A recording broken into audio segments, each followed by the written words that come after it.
Good afternoon, everyone. Welcome and thank you for tuning in to today's California Citizens Redistricting Commission Communities of Interest Input Meeting. I'm Commissioner Kennedy. I'll be co-chairing today's meeting with Commissioner Sinai. Today, we are offering 4 language lines in the following languages: Spanish, Cantonese, Mandarin, and Japanese, so that language speakers can listen to the meetings in their preferred language. Could I please have our interpreters provide our call-in numbers? Starting with the Spanish interpreter, could you please read the Spanish language line instructions? Yes, hi, Chair. This is Margarita, Spanish interpreter, and we'll read the Spanish language line instructions.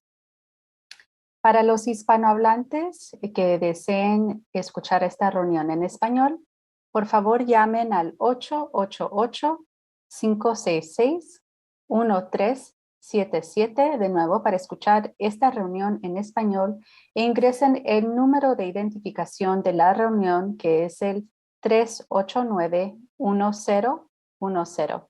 De nuevo, el número de teléfono es el 888-566-1377. Y por favor ingresen el número de identificación de la reunión, que es el 389-1010. Para los hispanohablantes que deseen escuchar esta reunión en español. Gracias. Thank you. Gracias, Margarita.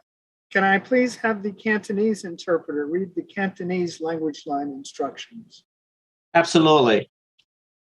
廣東話嘅聽眾，請你致電888-603-9073收聽會議嘅廣東話翻譯，並且輸入會議號碼866-7293。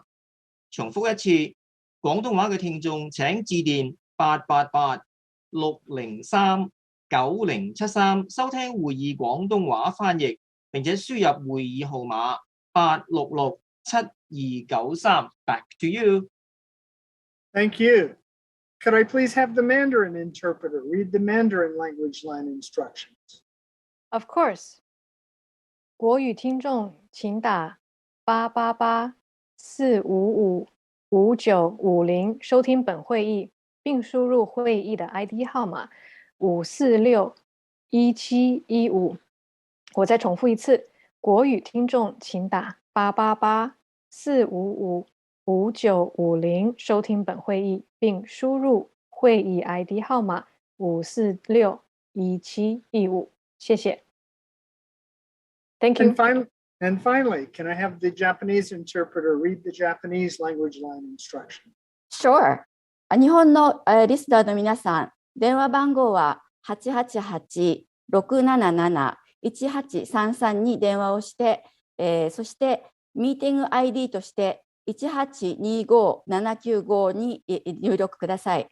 もう一度繰り返します。電話番号は888-677-1833です。その後に ID 番号1825-795をご入力ください。Thank you. Thank you very much to all of you. Now we'll go to staff for roll call. I believe Ms. Kaplan, are you with us?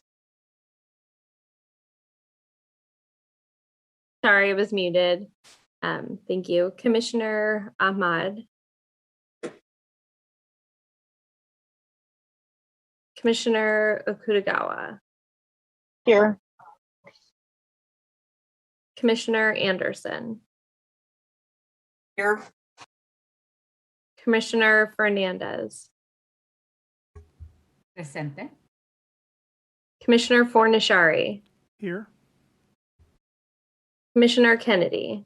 Here. Commissioner Lamons. Here. Commissioner Sadwani. Here. Commissioner Sinai. Here. Commissioner Taylor. Present. Commissioner Toledo.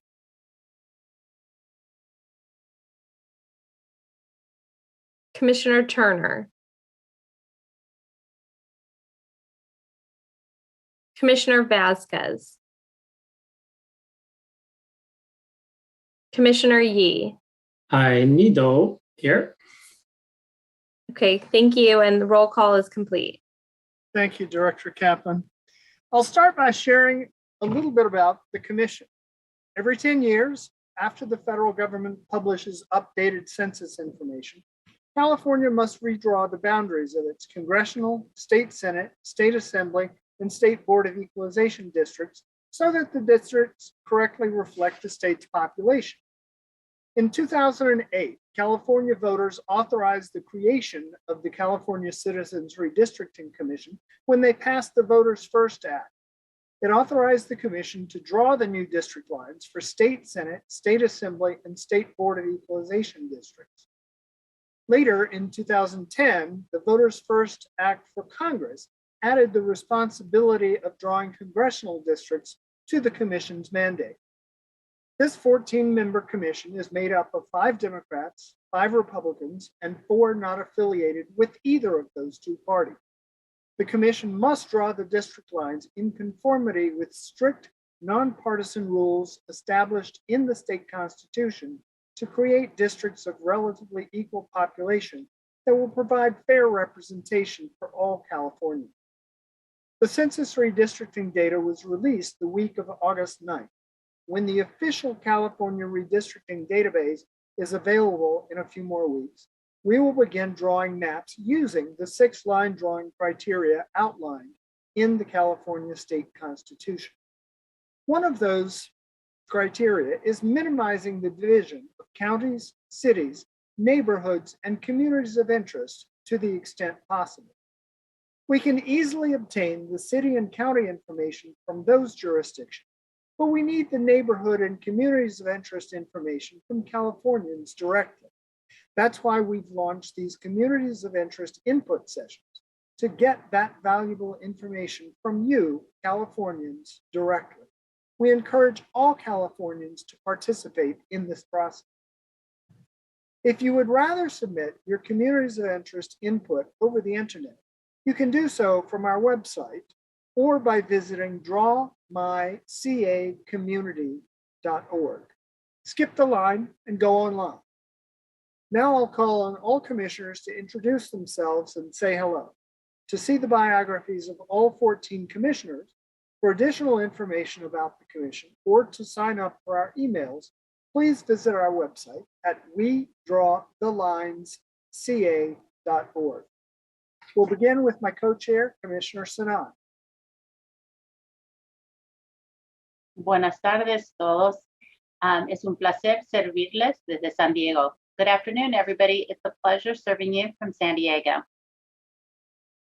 Thank you, Commissioner Sinai. Has Commissioner Ahmad joined us?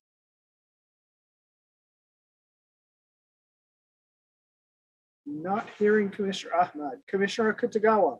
A slum. Hi, everyone. It's great to be able to hear all of your communities of interest testimony. We so appreciate it. And we're looking forward to all the people who are registered to call in. And for anybody else who doesn't have an appointment, we want to hear from you too. And so thank you, and look forward to hearing what you have to tell us. Thank you, Commissioner Kitagawa. Commissioner Anderson. Well, welcome, California. We really look forward to hearing your communities of interest from the entire southern area, basically, of California, or anyone else who wants to call in. I'm coming to you from Berkeley, California, a little different, and I can't wait to hear everything about your communities. Thank you. Thank you, Commissioner Anderson. Commissioner Fernandez. Thank you, Chair. Buenas tardes, California. Gracias por participar en nuestra junta. Soy Alicia Fernández del condado de Yolo, al norte. Y cada vez aprendo más sobre California y sus comunidades.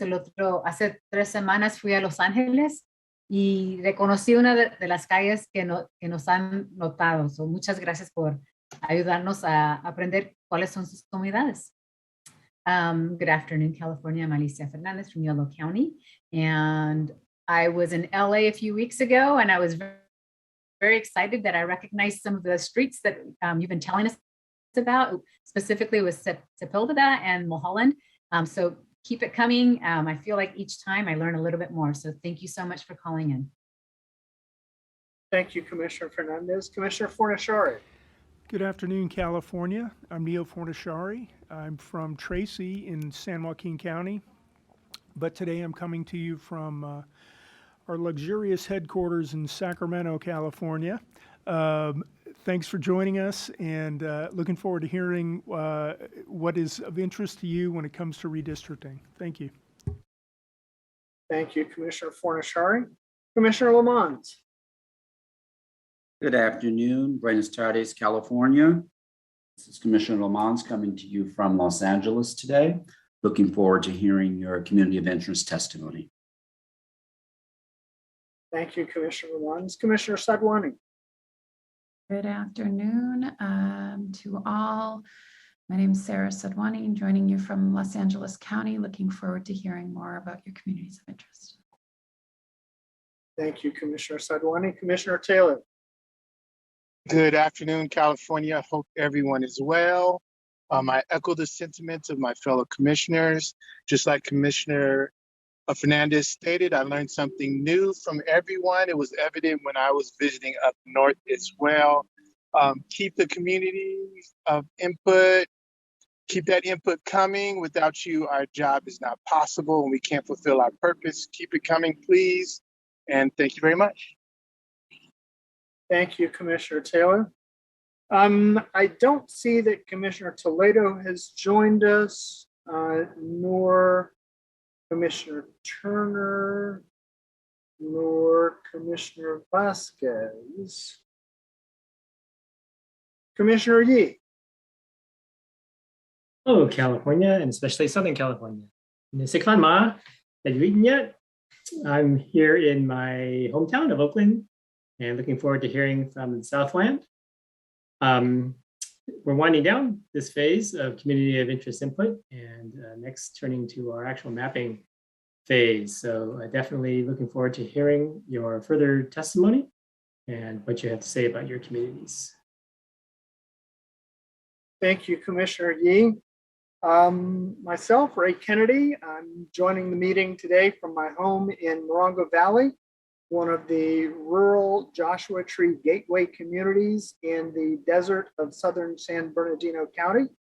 Very much looking forward to hearing about more communities of interest here in Southern California.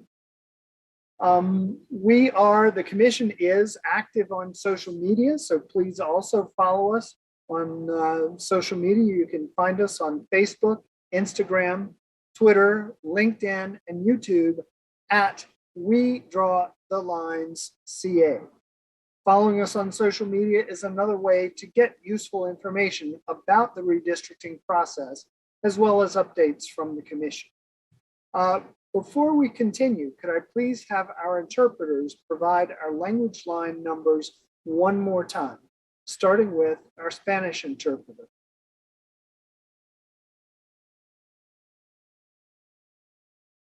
Yes, Chair, this is Margarita, Spanish interpreter, and I will share the language line instructions.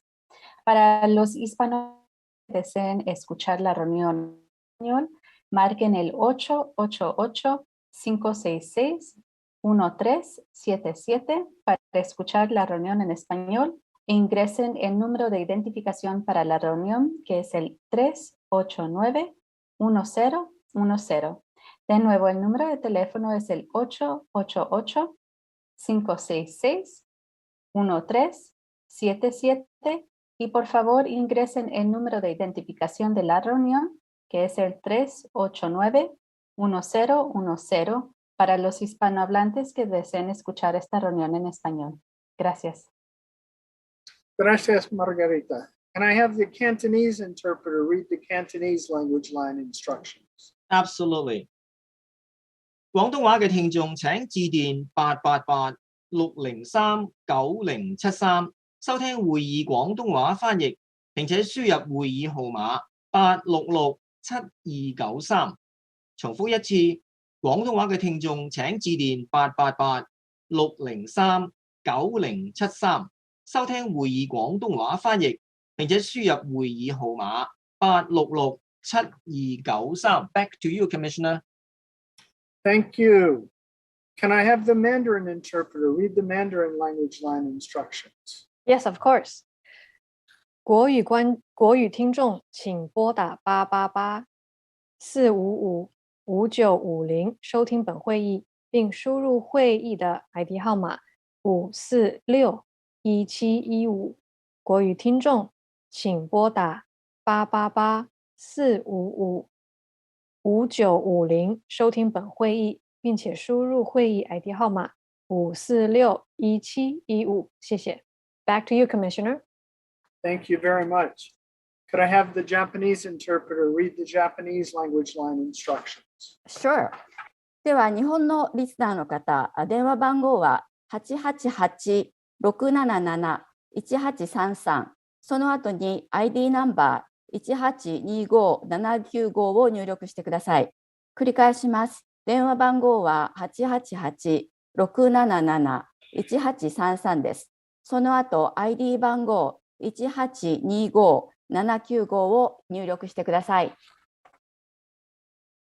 Thank you very much. Now for some housekeeping rules. This meeting is primarily for communities of interest testimony focused on Southern California. That is Los Angeles County, Riverside and San Bernardino counties, Orange County, and San Diego and Imperial counties. However, anyone in California can call in to provide input on their community of interest, no matter where in California that community of interest is located. We will take general public comment at the end of the meeting. Although the Commission has divided California up into 11 zones, that in no way is related to or reflective of redistricting lines or boundaries. The Commission created the zones to facilitate our work in our outreach efforts, not as an indication of planned boundaries. Today, we're joined by our line drawing team, Haystack DNA and Q2 Data and Research LLC, who will be displaying a map of the area that each attendee described. Please start with the area you would like to discuss and be as specific as possible about the boundaries of where your community of interest is located. It is our goal to find the area on the map that you would like to discuss prior to your testimony. If you are within a specific neighborhood of a large city, please mention that neighborhood by name. Once we're able to locate your area, the timer will begin. Attendees will not be able to share their screen. We are joined by Spanish, Cantonese, Mandarin, and Japanese interpreters, as well as Katie, our comment moderator, who will be introducing attendees when it is their turn to speak. When you join the meeting, please use the raise hand button at the bottom of your screen to enter the queue. If you have registered for a time slot, we encourage you to call in during that appointment time slot. When it is your turn to speak, Katie, the comment moderator, will be identifying you by your assigned unique ID number. You will be reconnected to the session with the ability to enable your own video and/or audio. Now, registration is not required to participate in this public input meeting. The public has the option of calling in during this meeting to get into the queue to speak. If you do not have an appointment and wish to call in to provide public input, the number is 877-853-5247. Again, the number to provide input is 877-853-5247. You will need to enter the meeting ID 878-5336-4416. The meeting ID number again is 878-5336-4416. This call-in information, including the access code, is also listed on the live stream. You will need to dial this number in order to give public input. Today, we have Spanish, Cantonese, Mandarin, and Japanese interpreters available to interpret non-English input at this call-in number. Comment moderator will assign each speaker a speaker order number before you begin speaking. Please make a note of that number for future reference. You'll be able to use that number to identify your community of interest testimony on our website at a future date. The Commission will be enforcing a 3-minute time limit for English speakers and a 6-minute time limit for those speaking through an interpreter. There will be a warning at 30 seconds and another at 15 seconds remaining. At the beginning of your input, you will see a map on the screen. Please remind the mapper what area you would like to see on the screen and be as specific as possible about the boundaries of where your community of interest is located. If at the conclusion of the meeting, there is still a need to allow for members of the public in the queue to speak, we will continue this communities of interest input meeting at a new date and time, and will attempt to schedule the remaining members of the public to speak for the allotted 3 minutes. Please monitor our website, as we do expect to post a continuation of this agenda within 24 hours. Now, while there are no clear rules on how to define a community of interest, we've identified a number of ways for you to describe your community in order to help us prepare for our mapping work. First, begin with your county or city. Second, mention the street names and significant locations in your neighborhood to help us identify the parameters of your community of interest. Third, let us know what are your shared interests in your community of interest. What brings you together? What is important to your community? Then tell us, are there nearby areas you want to be in a district with? You can also tell us if there are nearby areas you don't want to be in a district with. In both cases, tell us why or why not. Finally, has your community come together to advocate for important services, better schools, roads, health centers in your neighborhood, or some other cause? Let us know what brings you together. Also, we do invite you to use the Communities of Interest input tool to draw a map and describe your community by visiting drawmycacommunity.org. That website is available in 16 languages. Skip the line and go online. Submit your communities of interest input today. And please encourage at least 3 other people to do the same. As a reminder, even though we are focusing on specific counties in Southern California today, Californians from anywhere in the state are welcome to provide input on their own community of interest during today's meeting. We will now begin the public input sessions and start with those who are registered. We'll then open the phone lines if there is time before the next session. If you are calling without an appointment, please do not hang up, as you will lose your place in line. And I will now pass this over to Katie, our comment moderator. Katie, thank you, and take it away. Thank you, Chair. Welcome to the public input session. Please use the raise hand button at the bottom of your screen to enter the comment queue. When it is your turn to speak, I will identify you by your assigned unique ID number from your invite.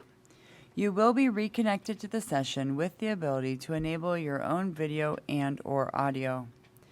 You will then be assigned a speaker order number before you begin speaking. Please make a note of your speaker order number for future reference. The Commission will be enforcing a 3-minute time limit for English speakers and a 6-minute time limit for those with an interpreter. There will be a warning at 30 seconds and 15 seconds remaining. The Commission's goal is to find the area on the map you would like to discuss prior to your testimony. If you are within a specific neighborhood of a large city, please mention it by name. Once we are able to locate your area, your 3 or 6 minute testimony will begin. Attendees will not be able to share their screen. At the end of your public input, or at the end of your time, you will be reconnected in a listen and view only mode. At the beginning of your input, please remind the mapper of what area you would like to see. At this time, we will be beginning with 018. And then up next after that will be 020. 018, I will be promoting you now.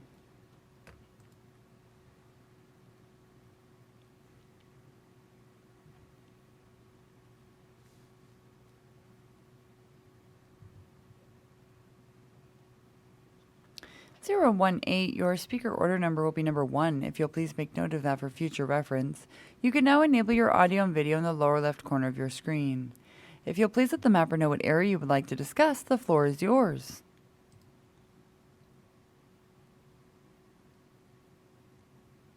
018, I will be promoting you now.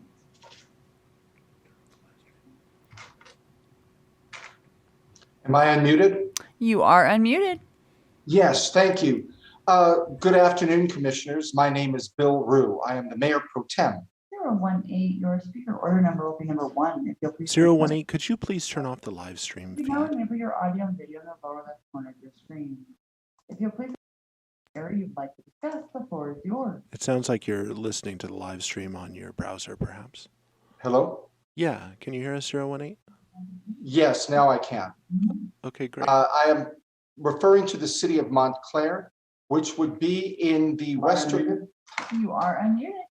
Yes, thank you. So you're going to keep getting that delay unless you turn off that live stream for us, please. That might be running in a browser underneath Zoom. If you could double check, please. How do I do that? Turn off the video. Is that better? No, it's a question of your audio. So your browser probably has the live stream open. Yes, now I can. I am referring to the city of Montclair, which would be in the western. You are unmuted. I've muted you for now. If you could please turn off that browser. Yeah. Sir, if you minimize the Zoom meeting and go to the Chrome or whatever you use to watch the live stream. I can't figure this out. Okay. Is that better? No, it's a question of your audio. So your browser probably has the live stream open. That I don't know. We're Put it gonna on pause. We're gonna have somebody contact you to work with you on that.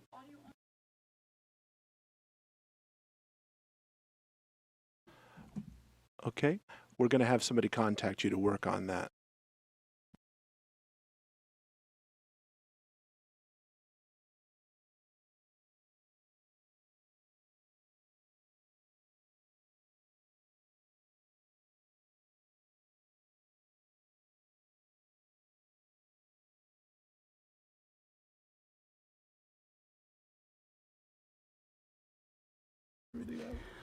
All right.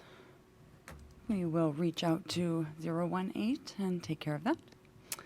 Right now we will go to 020, and then up next after that will be 006. 020, I will be promoting you now.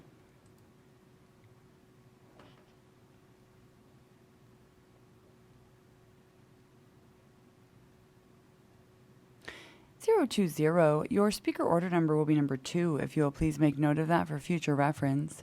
You can now enable your audio and video in the lower left corner of your screen. If you will please let the mapper know what area you would like to discuss, the floor is yours.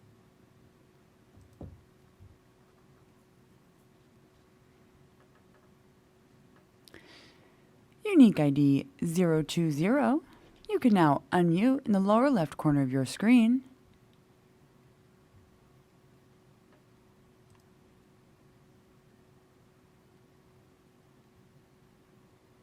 There you are. Here I am. And I'm going to mute my speakers, so hopefully that'll solve the feedback problem. We can hear you okay. There's no need to do Can you? that. Okay. Hi, I'm from Thousand Oaks. If you'd please show the map of the 101 corridor, the eastern Ventura County and the western Los Angeles County. Thank you. Go ahead, please. Okay, that's great. Good afternoon. This is Chuck Black. I've been a resident of Thousand Oaks since 1978. I want to talk about the portion of the 101 highway corridor that includes Westlake Village, Agoura Hills, Oak Park, Newbury Park, Thousand Oaks, Camarillo, Port Hueneme, and Oxnard. These communities are all centered on the 101, and they rely on each other for jobs, places of worship, and shopping and recreation. Although Westlake Village and Agoura Hills are in the Los Angeles County, they do share the actual valley of the Canal Valley with Thousand Oaks, surrounded by a group of mountains. Westlake Village and Agoura Hills are more closely located to the heart of Ventura County than Los Angeles. And folks there are more inclined to take a 10-minute drive to Thousand Oaks than sit on the congested 101 for an hour or more to get into Los Angeles. If they were, this drive would include a trip up and down a mountain pass to travel between the two valleys. These are separated by high mountains, and those mountains, I would think, probably don't show on the maps that you generally look at. Our communities are more suburban and have more of a small town feel than LA's San Fernando Valley, which is down the 101, but really worlds apart in terms of the concerns of those who live there. Just because areas look close together on a flat map doesn't mean they were alike or even a short drive. The Simi and Canal Valleys are very different from San Fernando, and they have very different concerns. When you draw your redistricting lines, remember that a two-dimensional flat map does not show the very high physical mountains separating the San Fernando Valley from the Canal and Simi valleys, nor does it show the mountain of differences between those communities. Thank you, and do you have any questions for me?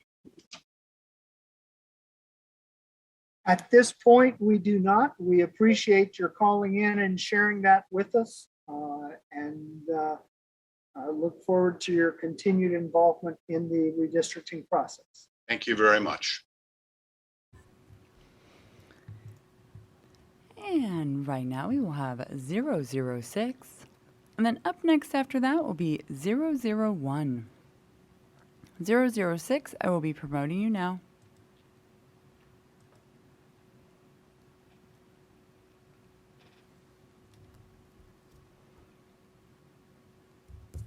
(006), your speaker order number will be number 3, if you'll please make note of that for future reference.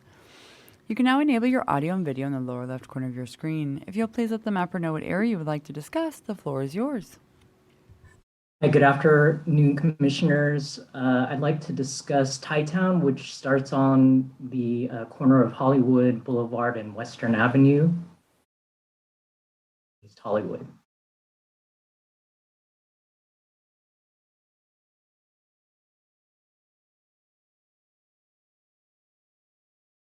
Thank you. Go ahead, please. Okay. Good afternoon, commissioners. My name is Matthew Lum. I'm the board chair of the Thai Community Development Center, which is also known as Thai CDC. I am with the AAPI and MMSA Redistricting Collaborative. But just to let you know, Thai CDC's mission is to advance the social and economic well-being of low and moderate income Thais and other ethnic communities in the greater Los Angeles area through a broad and comprehensive community development strategy, including human rights advocacy, affordable housing, access to healthcare, promotion of small businesses, neighborhood empowerment, and social enterprises. In regards to Thai-Town, it starts on the corner of Western and Hollywood Boulevard, and it goes as far as Vermont Avenue and south to Santa Monica Boulevard, which is all east of the 101 freeway. In regards to the Thai immigration history, there are about 100,000 Thais in Southern California. So Thais have been coming to the US since the 1950s. The latest immigration wave started from the 1980s until present. And they're characterized by immigrants with lower educational attainment, with only up to a third grade level of education and an unskilled or semi-skilled workforce whose lack of English language proficiency and undocumented status makes them vulnerable to the most severe and egregious forms of exploitation. So it is this group that represents the target population of Thai CDC.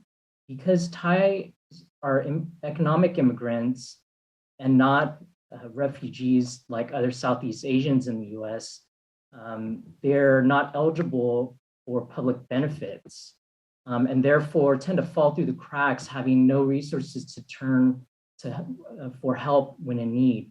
So let me just give you some statistics. 33% of Thais earn less than $15,000 in annual income. 29% of the Thai labor force is unskilled workers, the highest percentage in an occupation category. And 42% of Thais do not have a high school diploma. In regards to the East Hollywood community, 30 seconds. The East Hollywood community is a very diverse mix of Latin Americans, Armenian, Russians, and Thais. And according to US Census 2000, 35% live below the poverty line. So in conclusion, I request that Thai Town be considered as an entire district and not be divided into separate districts because of the unique demographic of the area, the need for affordable housing and access to jobs. Thank you very much for listening, and I really appreciate it. Have a great day. Time. Thank you, Mr. Lum. Thank you so much. And right now we will have a 001, and then up next after that will be 017. 001, I will be promoting you now.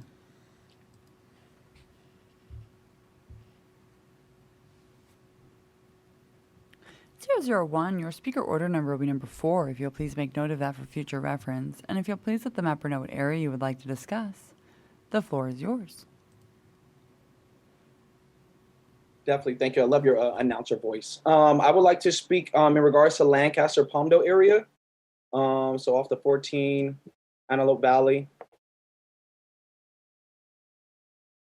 Yeah, specifically Lancaster would be amazing. Yep, that's it. Thank you. Go ahead, please. Yep, not a problem. My name is Christian Green. I am a campaign coordinator for Council to Contract Antelope Valley, alongside with about a dozen to maybe 30 different community organizations, one of the most thriving coalitions that is out here. And we're standing in repurposing and redistricting the Antelope Valley. We also sent you over a letter. I just sent it over to you prior, and I also sent one over last week that is more detailed with statistics. I've been out here in the Antelope Valley, Lancaster, since 1998. So I'm 35 now. So I've seen it grown, and I've also seen how it's been stagnant. And so today, what I'm really calling on is for us to make sure that we are standing in solidarity with the organizations, the people that exist out here, really in the need of having their own political vote. Their political voice. And so I don't know if you guys are aware, but I'm sure you are, in regards to complying with the United States Constitution, Federal Voting Rights Act.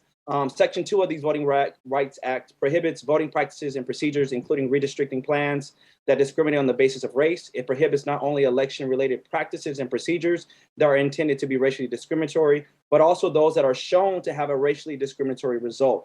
And in the Antelope Valley, there has been a huge disconnect with the Black and Brown communities and those that are in positions of power. So what we are asking for is that we look into really understanding that there is no need for 2 congressional districts out here in Lancaster specifically. There has been racial discrimination and violence from the Lancaster and Palmdale Sheriff's Department. There is a DOJ settlement that is still going on, that is still happening, that has not been modified. There is a racial discrimination and violence from other residents of the Antelope Valley community. There is racial discrimination in our own local schools. I don't know if you guys know, but that our school district, our Union High School District, it has I think 87% of Latino and Black population, but yet they are still over police, hyper surveillance, and there is a need for change at the end of the day. And so for me, what I really want to draw in on is that we really look at really redistricting and making sure that we our voices are heard, our organizations are heard, our community members are heard, that there is no need for 2 congressional districts out here in the city of Lancaster. Thank you so much for your time. I think that will be it for me. Thank you, guys. And I talk you. fast, forgive me. All good. And right now we will have 017, and then up next after that will be 005. 017, I'll be promoting you now.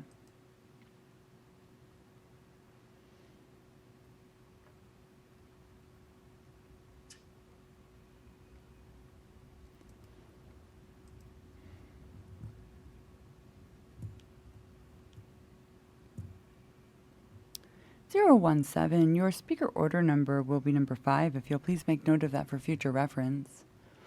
You can now enable your audio and video. If you'll please let the mapper know what area you'd like to discuss, the floor is yours. Hello. The area I want to talk about is Zone H in the city of Walnut. Thank you. Go ahead, please.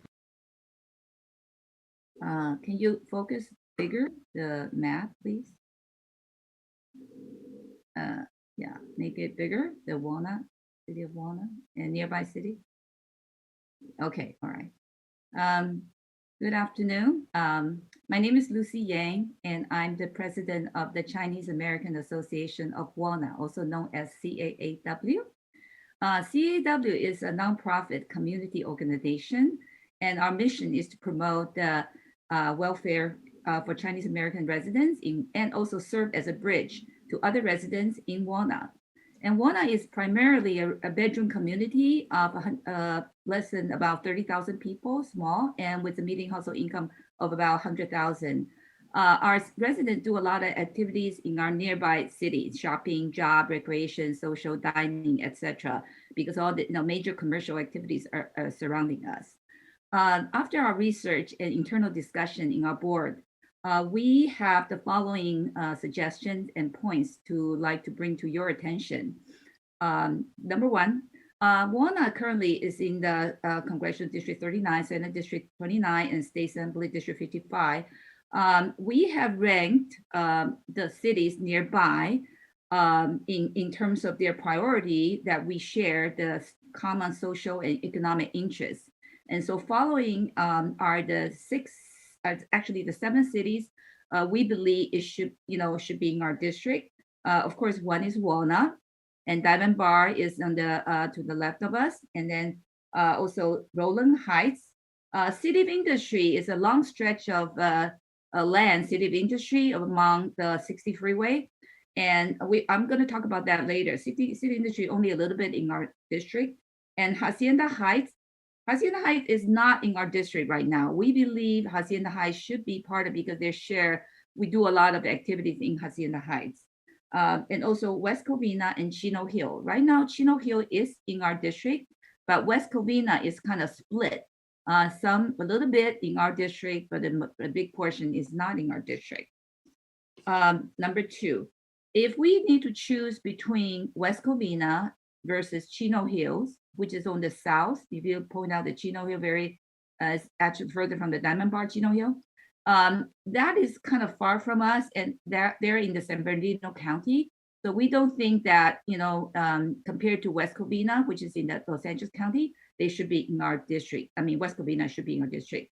And also, just like many others people said, that we don't 30 seconds. Think that we prefer to be in LA County and Orange County City. I think it's more similar to us.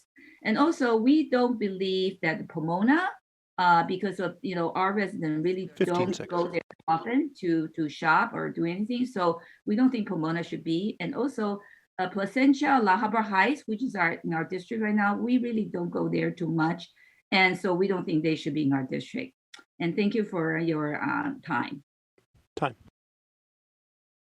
I have a question for Ms. Yang. Just a moment. Just to clarify. Sure thing. Just a moment, Chair.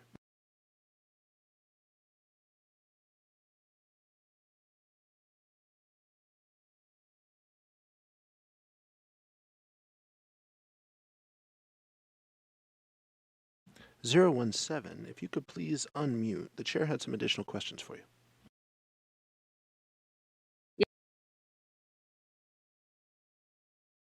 Oh, yes. Ms. Yang, thank you for joining us this afternoon. I just wanted to make sure that I heard correctly or understood correctly. You were saying that if there had to be a choice between Chino Hills and West Covina, that you would prefer including West Covina because it was also a Los Angeles County community rather than including Chino Hills, which is a San Bernardino County community. Did I understand correctly? Yes, you understand perfectly. Very good. Thank you so much. Thank you.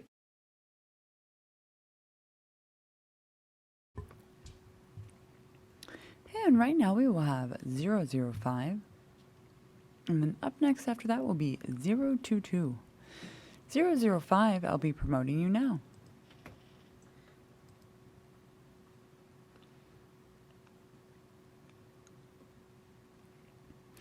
005, your speaker order number will be number 6, if you'll please make note of that for future reference.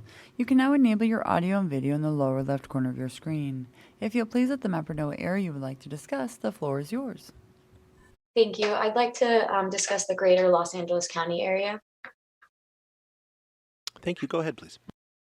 Hello, my name is Sarah Rohani, and I'm a staff attorney with Asian Americans Advancing Justice in Los Angeles. I'm calling in today to provide an introduction for the AAPI and MEMSA State Redistricting Collaborative, and to share information about the communities where our clients reside in Southern California. Alongside Advancing Justice Asian Law Caucus, Advancing Justice LA has been leading the AAPI and MEMSA State Redistricting Collaborative and has worked to engage organizations and community leaders in the Los Angeles region.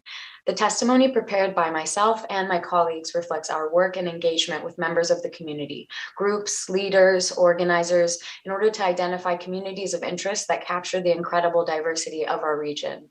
As with the collaborative's work statewide, our Los Angeles regional group has held 4 series of community workshops, reaching over 100 community members. These workshops not only identified COIs, but also educated attendees on the basics of redistricting and guided community members on how to engage in the process. The feedback we have collected for you today comes from a variety of stakeholders, including the voices of youth centers, community health providers, nonprofits, leaders, and community organizers. You already heard from one of the members of our collaborative regarding Thai-Town in Los Angeles metro area. Unfortunately, one member of our collaborative, a leader from the Pacific Islander community in the South Bay, is unable to attend today's hearing, but will be submitting written testimony.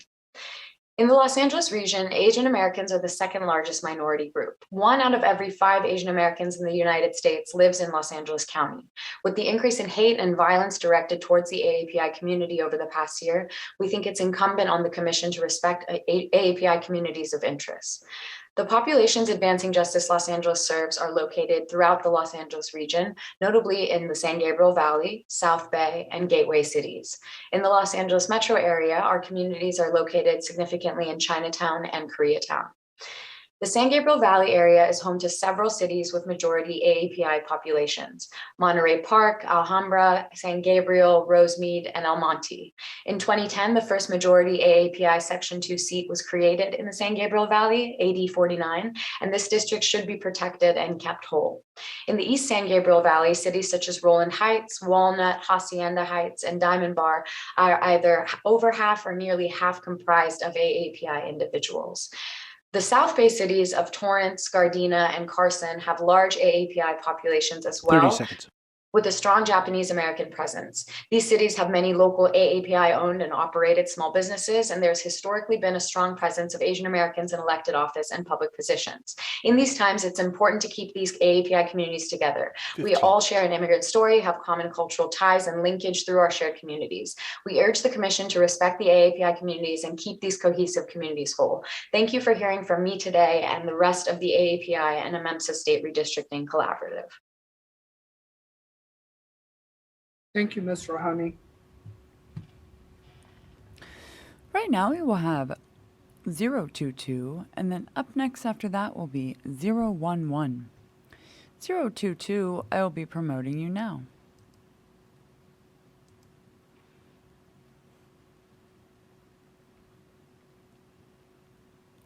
Your speaker order number will be number 7, if you'll please make note of that for future reference. And if you'll please let the mapper know what area you would like to discuss, the floor is yours. Hi, I'll be offering commentary on the city of Long Beach. Thank you. Go ahead.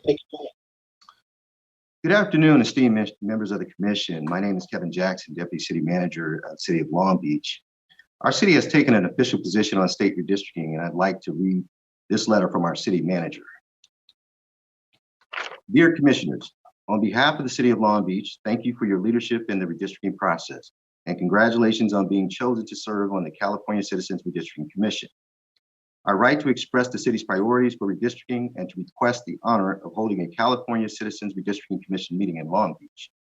As part of the city's 2021 state legislative agenda, unanimously adopted by the Long Beach City Council on January 19, 2021, the city's official position is to support redistricting policies, practices, and legislation that preserve the geographic and demographic integrity of the city through district lines that keeps Long Beach together.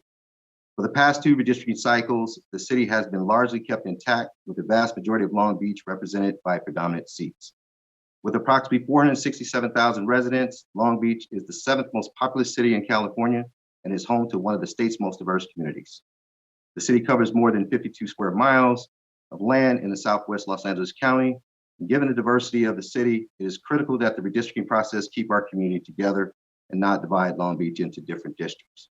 As part of Outreach Zone H, which covers the entirety of Los Angeles County, the city would like to request the commission to hold a public input meeting in Long Beach when able to do so in person to help bring the redistricting process closer to our residents.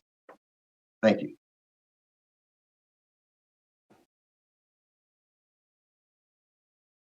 Thank you, Mr. Jackson. Right now we will have 011, and then up next after that will be 019. 011, I will be promoting you now.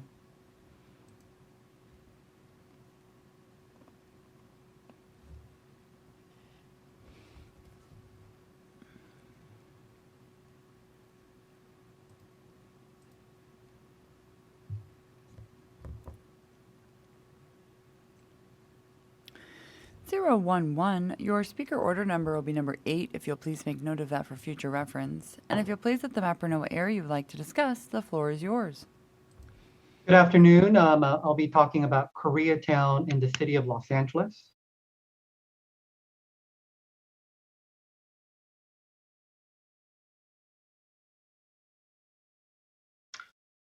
So my name is Steve Kang, and I'm representing KYCC Koreatown Youth and Community Center, and I'm also a resident of Koreatown in the city of Los Angeles. So KYCC is part of the Koreatown Redistricting Task Force and the AAPI Amensa Redistricting Collaborative. We are a diverse coalition of community leaders, nonprofit organizations, and residents advocating for keeping ethnic AAPI communities whole. Koreatown is one of the most densely populated areas in the state of California, with approximately 100,000 residents. Currently, LA's Koreatown is kept whole within the 34th Congressional District, 53rd Assembly District, and the 24th State Senate District. The Koreatown Redistricting Task Force has hosted 3 community town halls in English, Spanish, and Korean to gather input from the general community, and we are asking the commission to ensure that our neighborhood is kept intact so that our voices are properly represented by our elected representatives. In the midst of unprecedented rise in hate incidents, we urge the commission to keep communities whole and protect the interests of the Koreatown community. Thank you very much. Mr. Kang? Yes. If you could please provide us with your working definition of Koreatown, we'd appreciate it. Yes, so our coalition will be following up with our boundary. Thank you. Thank you.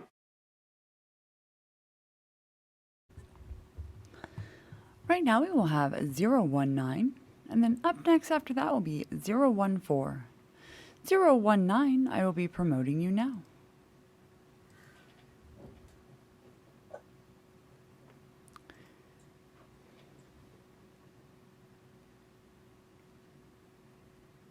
Where?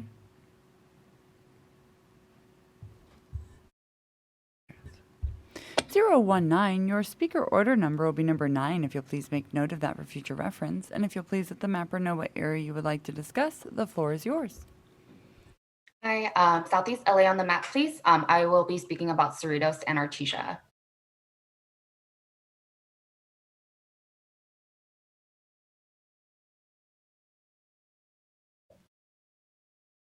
Good afternoon, Commissioners. My name is Angela So, and I am a staff member at Asian Americans Advancing Justice Los Angeles, and I have also been a Cerritos resident for over 20 years. I'm calling in to ask the Commission to keep Cerritos and Artesia together and in LA County-based districts. Cerritos and Artesia has its own unique demographics, and the residents that live in Cerritos and Artesia are more closely tied to LA County than they are to Orange County. For example, the commuting patterns of these two cities trend much more towards LA County than to Orange County, much like myself. And pre-pandemic, nearly 60% of workers who live in Cerritos and Artesia worked in LA County, compared to only around 25% in Orange County. Likewise, nearly 2/3 of those who worked in Cerritos and Artesia commuted from LA County, compared with only 1/4 from Orange County. When it comes to everyday life, the residents of Cerritos and Artesia rely heavily on Norwalk and other neighboring LA cities for their shopping and other entertainment needs. The youth of Cerritos and Artesia also attend ABC Unified School District, which includes neighboring LA County cities like Lakewood and Hawaiian Gardens. Cerritos and Artesia, like their neighbors in Southeast LA, also deal with air pollution coming from the 5, 605, and 91 freeways. The source of this pollution on these high-use freeways are the daily commuters heading into the LA Basin for work, as well as trucks hauling freight from the Port of LA. The California EPA also considers Cerritos, Artesia, and much of the rest of Southeast LA as disadvantaged communities because of this daily exposure to pollution. In short, Cerritos and Artesia share the same ethnic diversity, socioeconomic makeup, and environmental justice issues that the rest of its neighbors in Southeast LA experience. Thank you for your time, and please keep Cerritos and Artesia whole and in LA County-based districts. Thank you. Thank you, Ms. So. Right now we will have a 014, and then up next after that will be 003. 014, I'll be promoting you now.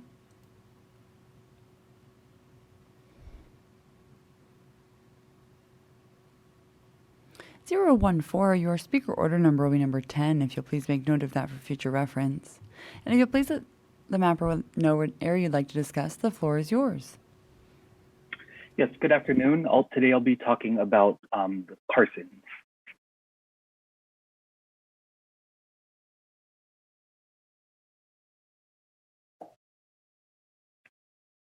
Okay, perfect, thank you.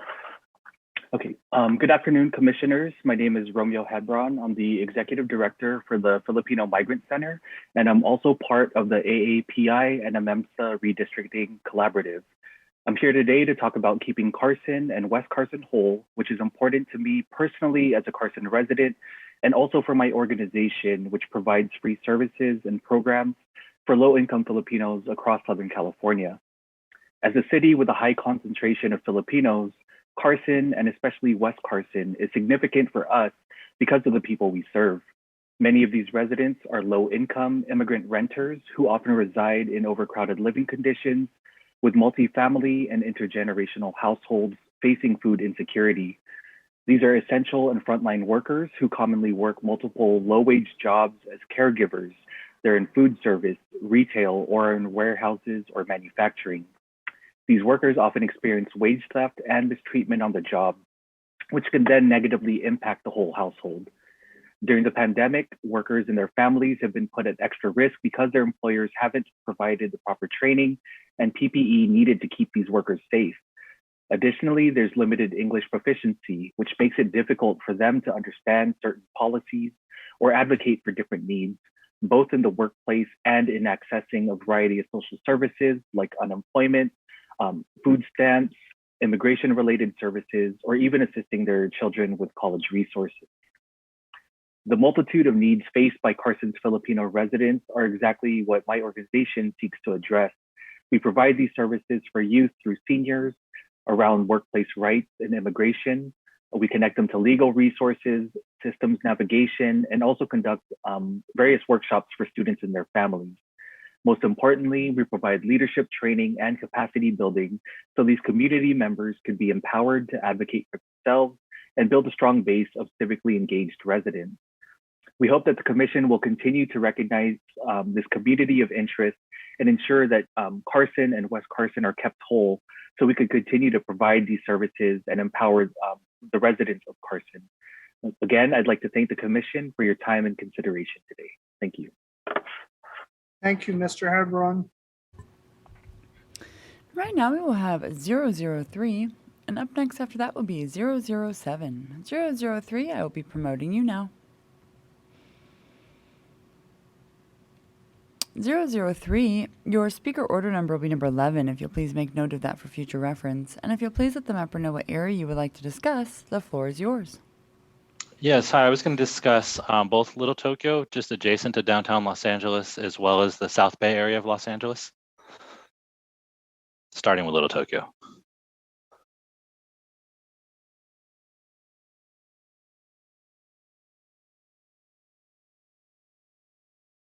And Mapper, I must say you're pretty skilled at finding these neighborhoods very quickly. I'm impressed.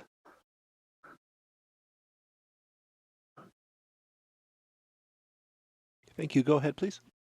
Great. So my name is Grant Sanu, and I'm calling on behalf of the Little Tokyo Service Center, a member of the AAPI and a MEMSA Redistricting Collaborative. Our 41-year-old organization is based in Little Tokyo and builds and manages affordable housing in addition to providing social services to community members. Established 135 years ago, Little Tokyo is one of the oldest neighborhoods in Los Angeles and has survived decimation from the incarceration of Japanese Americans during World War II, as well as waves of economic hardship, most recently from gentrification and COVID-19. Throughout the years, Little Tokyo has continued to be the cultural center for Japanese Americans who have fought hard to preserve the cultural, historic, and economic resources of the neighborhood. Based on the landmarks and community institutions, we believe that the rough boundaries of our neighborhood are Main Street to the west, Temple to the north, Vignes to the east, 4th Street to the south. And I'll provide a map in my written comment that confirms more specific boundaries.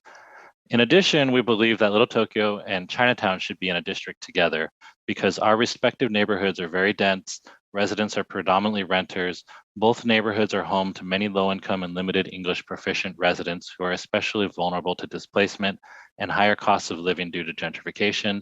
And so therefore we ask that Chinatown be included in the same districts as Little Tokyo, a position that many of our community partners in Chinatown also support. Beyond the city of Los Angeles, LTSC also provides services to members of the Asian American community, particularly monolingual Japanese and Korean speakers and their families throughout the LA County for the past more than 25 years. And one of the regions where we have a strong presence in that area is known as the South Bay, particularly in Gardena and Torrance.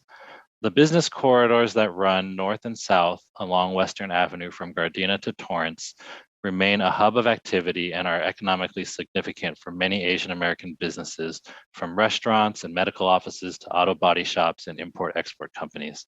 People continue to cross city lines to participate in cultural activities and seek services that meet their linguistic and cultural needs.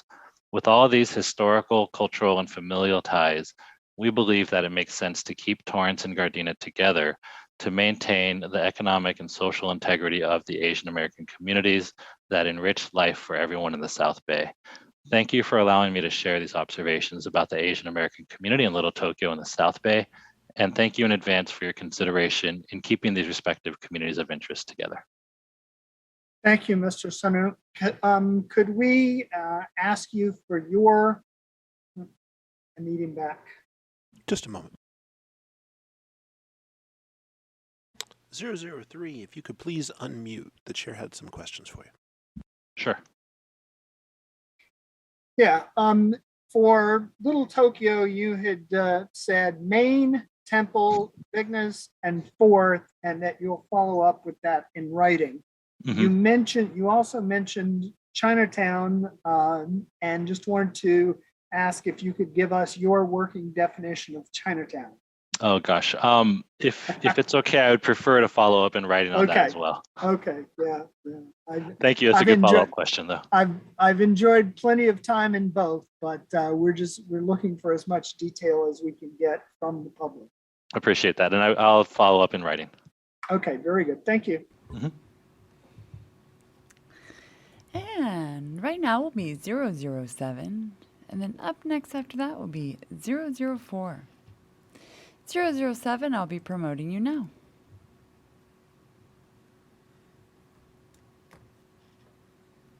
007, you can name your speaker order number will be number 12, if you'll please make note of that for future reference. And if you'll please let the mapper know what area you'd like to discuss, the floor is yours. Good afternoon, Commissioners. I'm speaking in support for the COI Koreatown in Los Angeles County, currently in the 34th Congressional District, the 24th Senate District, and the 53rd Assembly District. My name is Eunice Song, and I am the Executive Director of the Korean American Coalition, KAC, in Los Angeles, a nonprofit organization in the heart of Koreatown that advocates for the civic and civil rights interests of the Korean American community since 1983. KAC is a member of the Koreatown Redistricting Task Force, as well as a member of the Asian Pacific Planning and Policy Council, which is part of the AAPI and MEMSA Redistricting Collaborative. And we are in full support of the collaborative's map proposal, which will be submitted subsequently in a written submission. One of this commission's primary mandates is to maintain the geographic cohesion of an existing community. The residents of Koreatown is one such community that has existed for decades, comprised of one of the most populous, ethnically vibrant communities in the city. As an immigrant-heavy community where English is a second language, we need solidified representation that prioritizes our community as a whole, met by a single elected official that reflects our community needs instead of having accountability diffused. This large and diverse body collectively owns businesses, works, and makes a living together, and disrupting this close interlocking of work and livelihood could affect the people in various negative ways. By keeping Koreatown consolidated, geographic cohesion is maintained, enabling our diverse community to thrive. We once again urge the Commission to keep Koreatown, Los Angeles whole, to heed the census data and our voices, and keep us unified in a single Congressional, Senate, and Assembly District. Thank you. Ms. Song? Yes? We know from experience that there are many different definitions of Koreatown. So I just wanted to get your working definition of Koreatown. So that thank you. have that. Yeah, thank you, Commissioner. We're going to really actually submit this in writing with the exact borders because it's really hard to describe everything. So if that's okay with you, we prefer that. Okay. Thank you. Thank you so much. And right now we will have 004, and then up next after that will be 015. 004, I'll be promoting you now.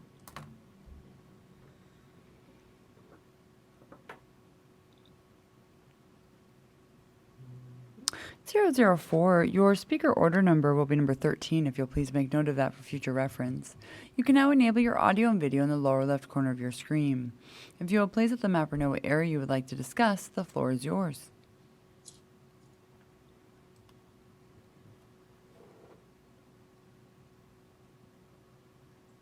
Good afternoon.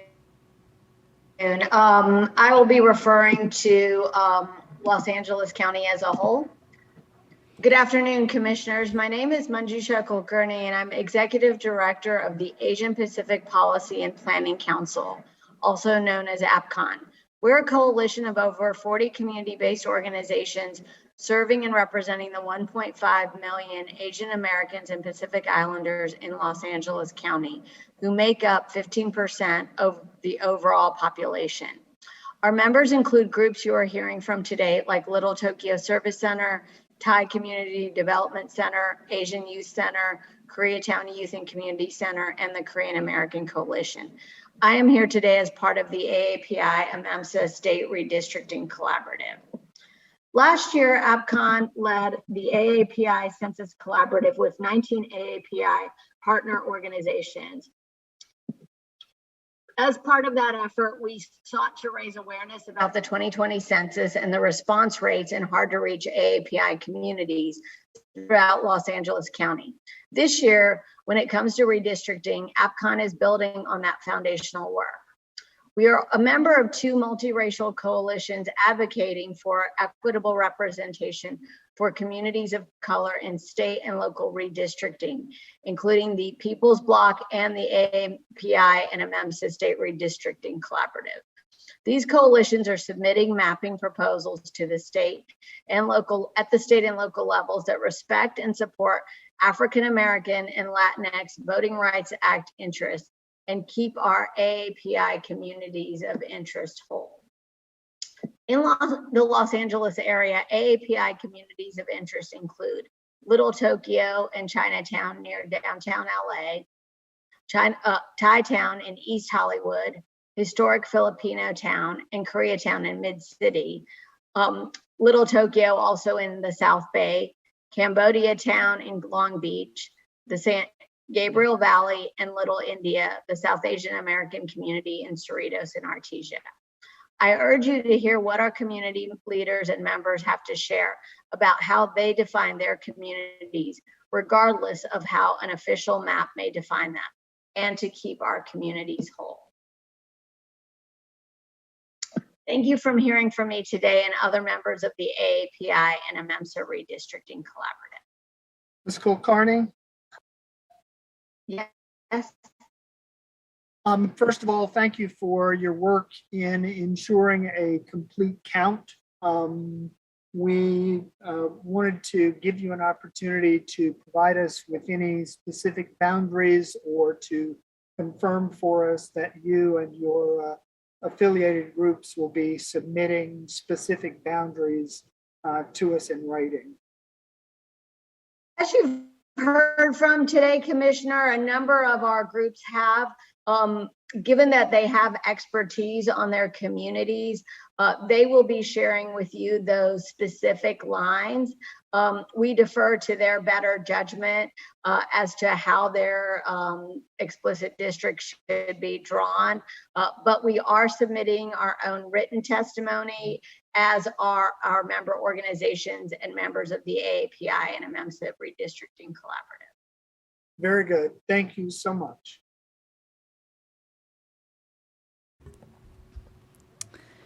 And right now we will have 015, and then up next after that will be 010. 015, I will be promoting you now.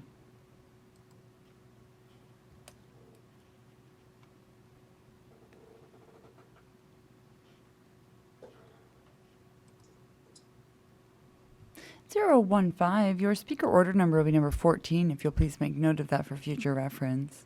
You can now enable your audio and video in the lower left corner of your screen. If you'll please let the mapper know what area you would like to discuss, the floor is yours. Yes, thank you. I am discussing historic Filipino town, which is just west of downtown, south of Echo Park.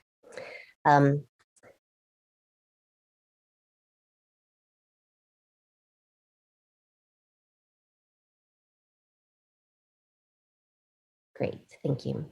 Good afternoon, commissioners. I am Aquilina Soriano Versosa. I'm the executive director of the Filipino Workers Center of Southern California and a part of the API and AMEMSA State Redistricting Collaborative.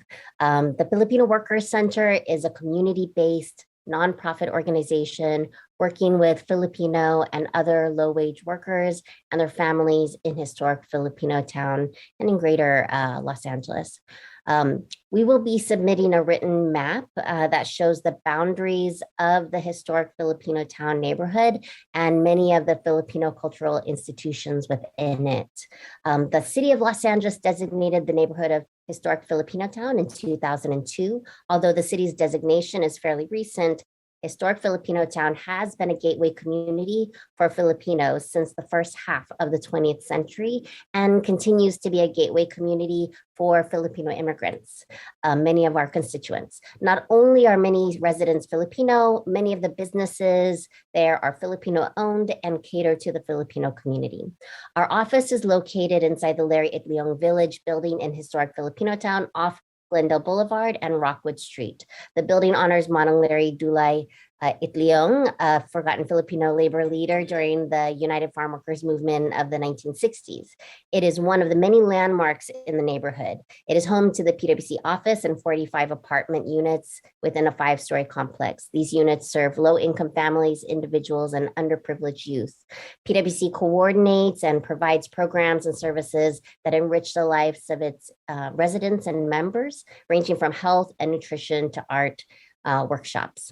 The city's designated boundaries are from Hoover on the west, the 101 freeway on the north, Beverly on the south, and Glendale/Lucas on the east. Although this is the city's designation, the southern boundary should really extend to 3rd Street because many Filipinos reside there as well. For example, SIPA, Search to Involve Filipino Americans, built and runs an affordable housing complex in the extended area. The extended area shares the same socioeconomic character as that of the officially designated portion.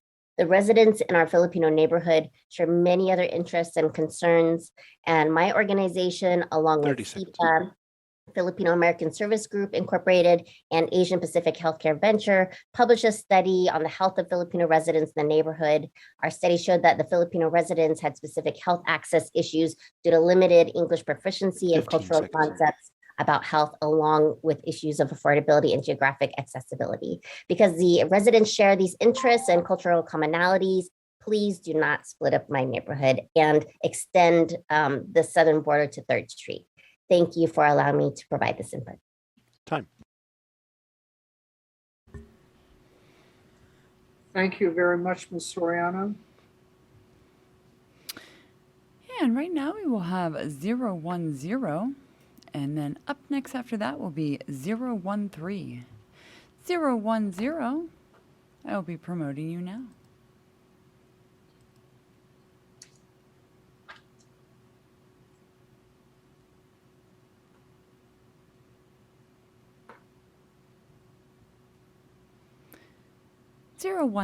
Your speaker order number will be number 15, if you'll please make note of that for future reference.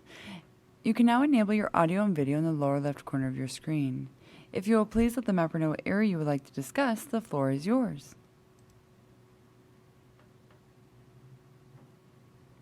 Hi, I will be discussing Chinatown, LA, right by downtown.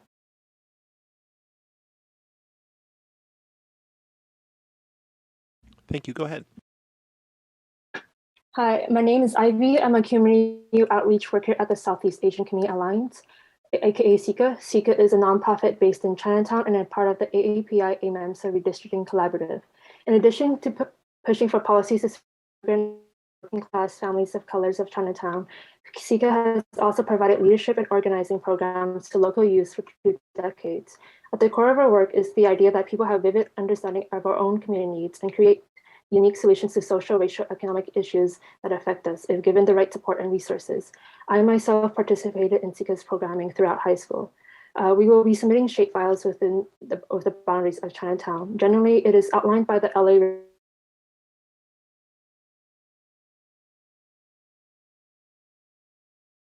Avenue and just under Dodge Stadium. Chinatown area of the city, but has hit since its boundaries were last drawn. The boundaries I just described are slightly wider than the cities to reflect this growth. As I mentioned before, most residents are working class immigrants. Chinatown is also very multi-ethnic. Over half the residents here are Chinese and nearly a quarter are Latinx. I've also met longtime residents who've immigrated from Vietnam, Cambodia, Indonesia, and the Philippines. This also means at all. A majority are elderly residents, 91% are renters and low income. The needs and concerns of the people of Chinatown have not changed much over the years, yet economic conditions have created more instability.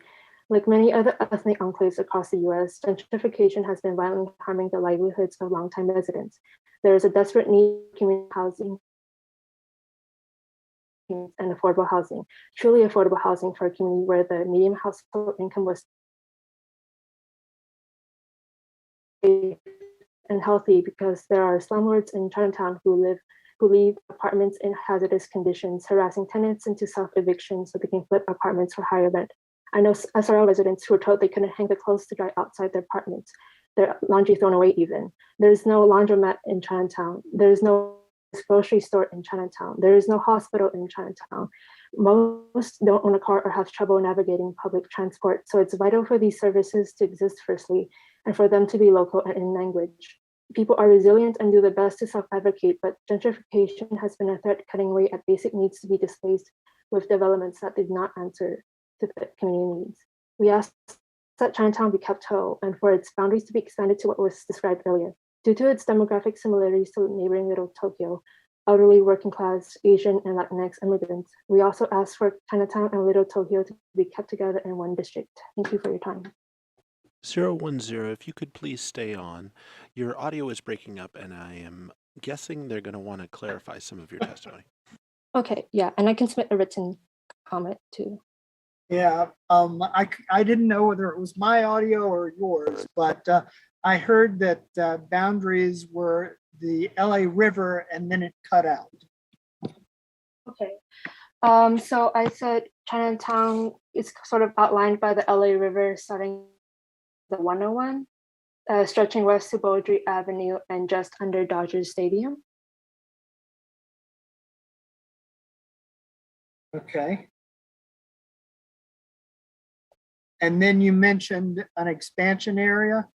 That would be the expanded area compared to what the city has drawn before. So it's like still slightly larger than what the previous redistricting have outlined. Okay. Very good. Thank you so much for calling.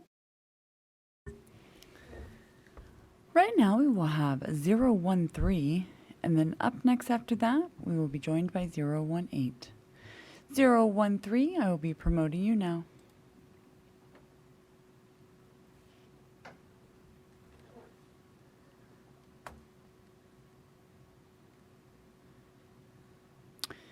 Your speaker order number will be number 16, if you'll please make note of that for future reference. And if you'll please let the mapper know what area you would like to discuss, the floor is yours.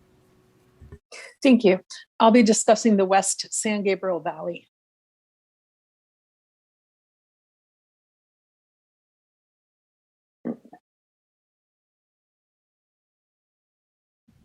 Thank you. Go ahead, please. My name's Michelle Frerich.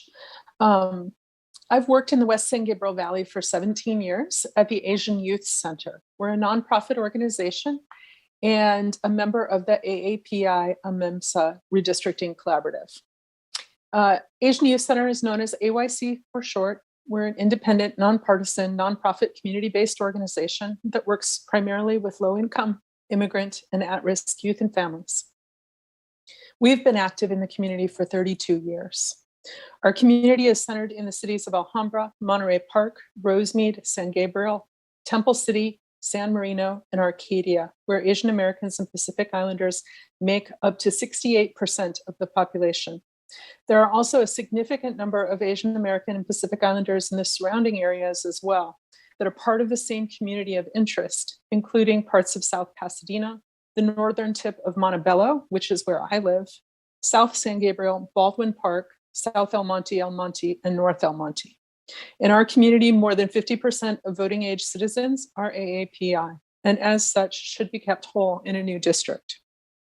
Most of our community residents are immigrants with shared interest in and need for representation and policies that address language access, civil rights, education, consumer protection, economic and small business development, and housing. Most households in our community fall above the federal poverty guidelines, but are struggling economically because of the extremely high cost of living in California, especially housing. In 2020, with the COVID-19 pandemic exacerbating pre-existing economic barriers for low-income communities, particularly for immigrants and their families, who make up to 51% of the West San Gabriel Valley, we saw a huge increase in food insecurity, risk of eviction due to income loss and business shutdowns, and a lack of access to reliable broadband connection that further compounded the crisis for immigrant families because of factors such as limited language capacity and lack of culturally competent services. Also in 2021, we saw an increase in hate crimes and anti-Asian sentiment. And this is another important reason that the redistricting process should keep the West San Gabriel Valley, a majority Asian community, together. I ask the Commission to keep this community of the West San Gabriel Valley whole. It's important that we're drawn together so that we can elect someone who represents our interests and our voice. I will submit additional written testimony and maps with boundary lines. Thank you, Ms. Farage. And right now we will have 018, and then up next after that, well, right now we will have 018. I will be promoting you now.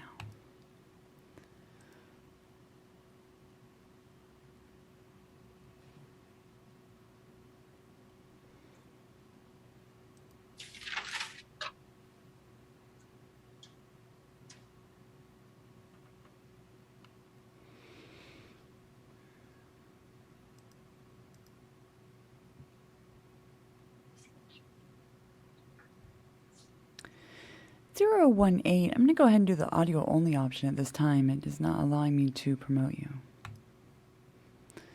If you could unmute at this time. There you are. Can you hear me? I can. And so Yes, can everyone else. thank you. Wonderful. Your speaker order number will remain the same, which I believe it was number 1. And the floor is yours. Yes, thank you. The area I will be speaking on is the west end of San Bernardino County, specifically the city of Montclair. We are right on the border of Los Angeles County. You have the correct area. I am the mayor pro tem for the city of Montclair. I can. And so can everyone else. Wonderful. Your speaker order number will remain the same, which I believe it was number 1. And the floor is yours. Yes, thank you. The area I will be speaking on is the west end of San Bernardino. I have muted your microphone 018. It sounds like the live stream is still playing somewhere in your in the room that you're in. Go to the live stream and mute it. City of Montclair. Wonderful. Put it on pause. I don't. I'm gonna mute you now. If you could, you may want to try calling in with a telephone. The call-in information is provided in the invite that you received.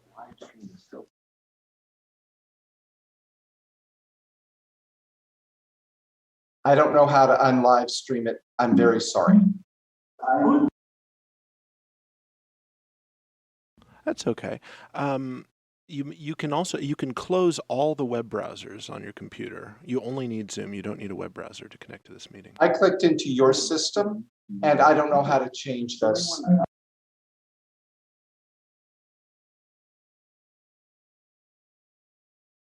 Apparently this is not my day. It's not going to work. That's okay. We're going to have somebody reach out to you and work with you to get that working, and we will get to your public comment as soon as we get that audio working. So if you could stand by, we're going to have a member of our staff contact you directly. Just a moment.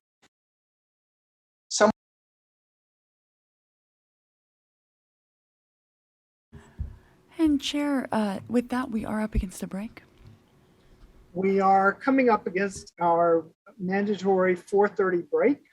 When we return from that break at 4:45, we will start with individuals who are registered for an appointment time slot, and then we will open the phone lines if there is time during that session. So we will break now and return at 4:45 p.m. Commissioner Sinai will be chairing when we come back.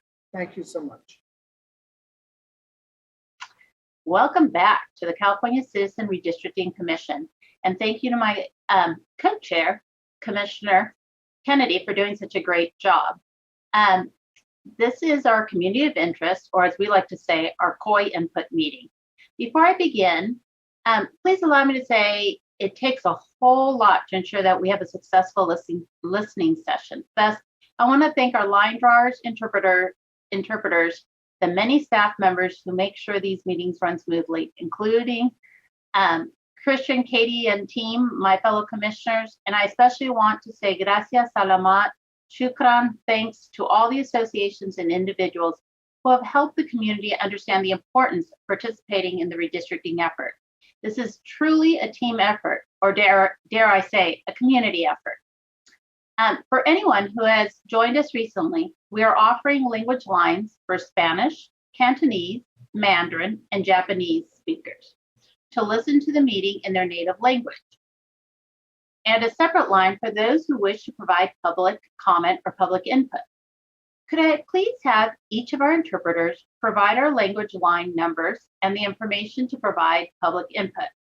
Let's begin with the Spanish. Spanish interpreter, can you read the site translation, please? Yes, the full call-in instructions. Sí, Margarita, gracias. Okay, gracias. Yes, Chair. Para los hispanohablantes que deseen escuchar la reunión en español, por favor llamen al 888-566-1377 para escuchar esta reunión en español e ingresen el número de identificación de la reunión, que es el 389-1010. De nuevo, el número de teléfono es 888-566-1377 y por favor ingresen el número de identificación de la reunión 389-1010 para los hispanohablantes que deseen escuchar esta reunión en español. Si usted desea dar comentarios durante la parte del aporte público, el número de teléfono es el 877-853-5247. De nuevo, el número de teléfono para dar su comentario es 877-853-5247. Usted va a necesitar ingresar el número de identificación 878-533-64416. Usted va a necesitar marcar este nuevo número de teléfono para poder dar su comentario público. Si usted necesita un intérprete, se le proveerá uno para dar sus comentarios en este número de teléfono. Si usted está llamando para hablar, por favor no cuelgue, si no va a perder su lugar en la fila. Gracias. Thank you. Muchas gracias. Now for the Cantonese, please read the site translation of the full call-in instructions. Thank you. 廣東話嘅聽眾請致電888-603-9073收聽會議廣東話翻譯，並且輸入會議號碼866-7293。重複一次，廣東話嘅聽眾請致電888-603-9073收聽會議廣東話翻譯，並且輸入會議號碼866-7293。如果你想致電表達公共意見，電話號碼係877-853-5247。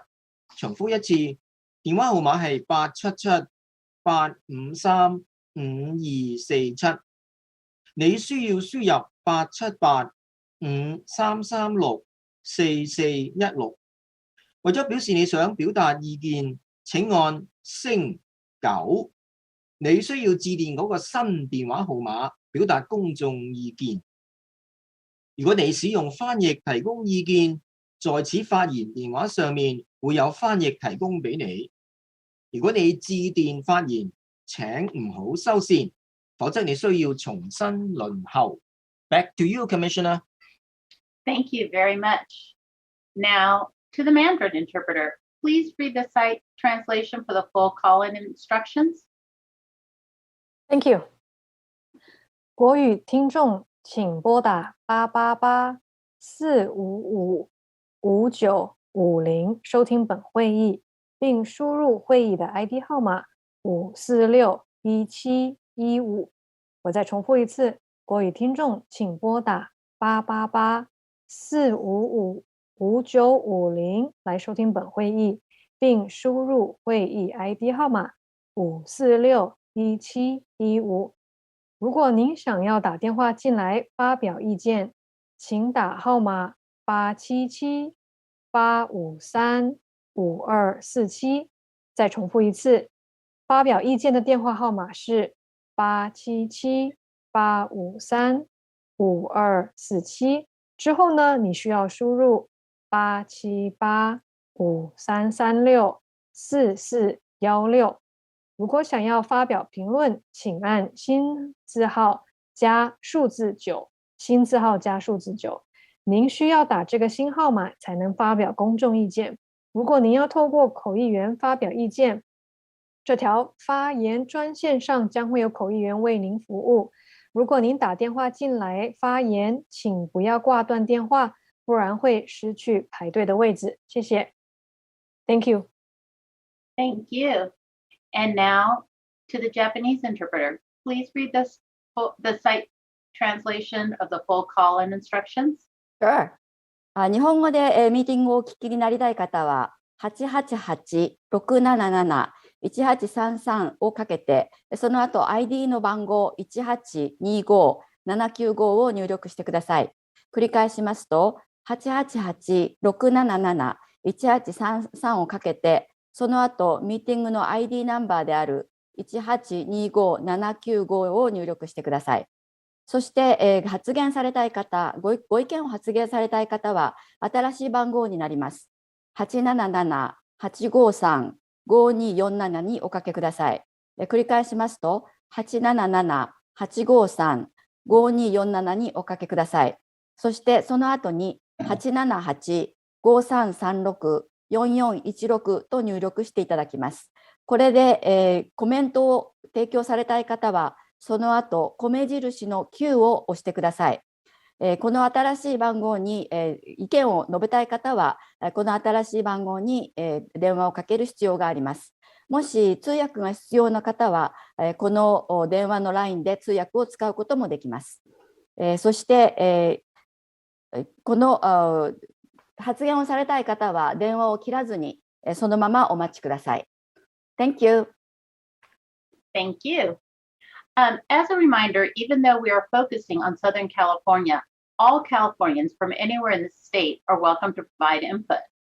We hope that those of you listening have been inspired by other Californians and want to share your communities of interest, your COIs, with us. We understand if calling is not your thing.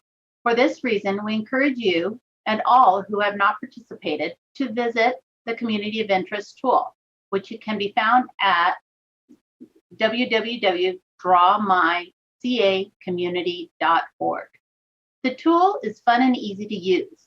It will walk you through creating a narrative and a map, which will make for a meaningful community of interest. When you are done, you can hit send and it comes directly to us. Redistricting is the one civic activity that all Californians are encouraged to participate. So please visit our tool and tell your network. Again, the tool can be found at drawmycacommunity.org. I will pass this over to Katie, our comment moderator, to continue with public input. We want to thank everybody who's been waiting so patiently. We will work with people who are registered and then open the phone lines to all if there's time before the next session. Thank you, Katie. Thank you, Chair. Welcome to the public input session. Please use the raise hand button at the bottom of your screen to enter the comment queue. When it is your turn to speak, I will identify you by your assigned unique ID number from your invite. You will be reconnected to the session with the ability to enable your own video and/or audio. You will then be assigned a speaker order number before you begin speaking. Please make a note of your speaker order number for future reference. The Commission will be enforcing a 3-minute time limit for English speakers and a 6-minute time limit for those with an interpreter. There will be a warning at 30 seconds and 15 seconds remaining. The Commission's goal is to find the area on the map you would like to discuss prior to your testimony. If you are within a specific neighborhood of a large city, please mention it by name. Once we are able to locate your area, your 3 or 6-minute testimony will begin. Attendees will not be able to share their screen. At the end of your public input, or at the end of your time, you will be reconnected in a listen and view only mode. At the beginning of your input, please remind the mapper of what area you would like to see on the screen. And at this time, I will be going to caller with the last 4, 5617, unique ID 018. He has called in. And then we will be going to 008. And then we will move on to the appointments for this session. So caller 5617, unique ID 018. If you will please follow the prompts to unmute at this time by pressing *6 on your telephone keypad.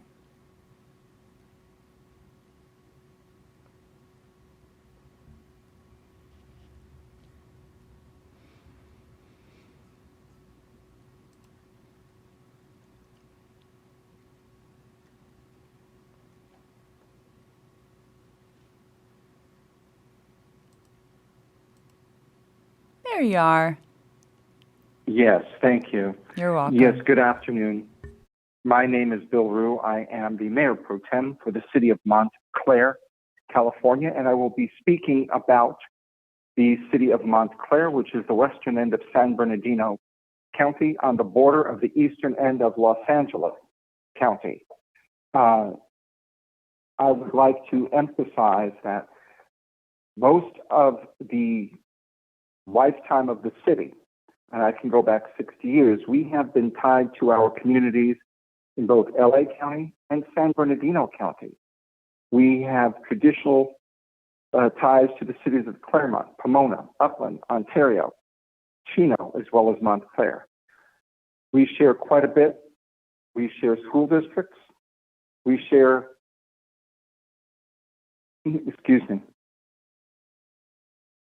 economic lines, the new Gold Line, the light rail system running from downtown LA through to Glendora and Azusa into Montclair is tied with LA County. We have ties to Ontario and our school district, ties to Upland and our college district. We would prefer, if we can, to remain in lines that are very similar to this. We have parts of our community, one area, Mills Avenue. Part is LA County, part is San Bernardino County. We have residents there where the front door is Claremont in LA County, and the back door is Montclair in San Bernardino County. We have a shopping area on Holt and Indian Hill. Part of it is in the city of Montclair in San Bernardino County. Part of it is in the city of Pomona, which is LA County. I would not want to see us divided up into other areas. Traditionally, our families go into the San Gabriel Valley, the LA area, LA County area for work. Many of our students go to the colleges there, the Claremont colleges, Cal Poly Pomona, the University of Laverne, the Claremont College Consortium, as well as Zoo Pacific University. Many of our students take advantage of the community colleges, Citrus College in LA County, Mount Sac in LA County, and of course, Chaffey College in San Bernardino County. Traditionally, our families have been together. Many families have homes in both places, and I would not want to see us split up. I believe the way the lines are and have been for the last 60 years have served us well and will continue to serve us well. Thank you. Thank you, Carl. Can I ask one question? Yes. The unincorporated area that's south of Montclair and north of Chino, would you include that in your district? Yes, I would, because that is traditionally the sphere of influence for Montclair. Okay, thank you so much. And there's a small unincorporated area north of Montclair, and we would include that as well. That's also in our sphere of influence. Okay, thank you so much. Thank you, and have a wonderful rest of your afternoon. You too. Thank you. Thank you so much. And right now we will have a 008, and then up next after that will be 044. 008, I will be promoting you now.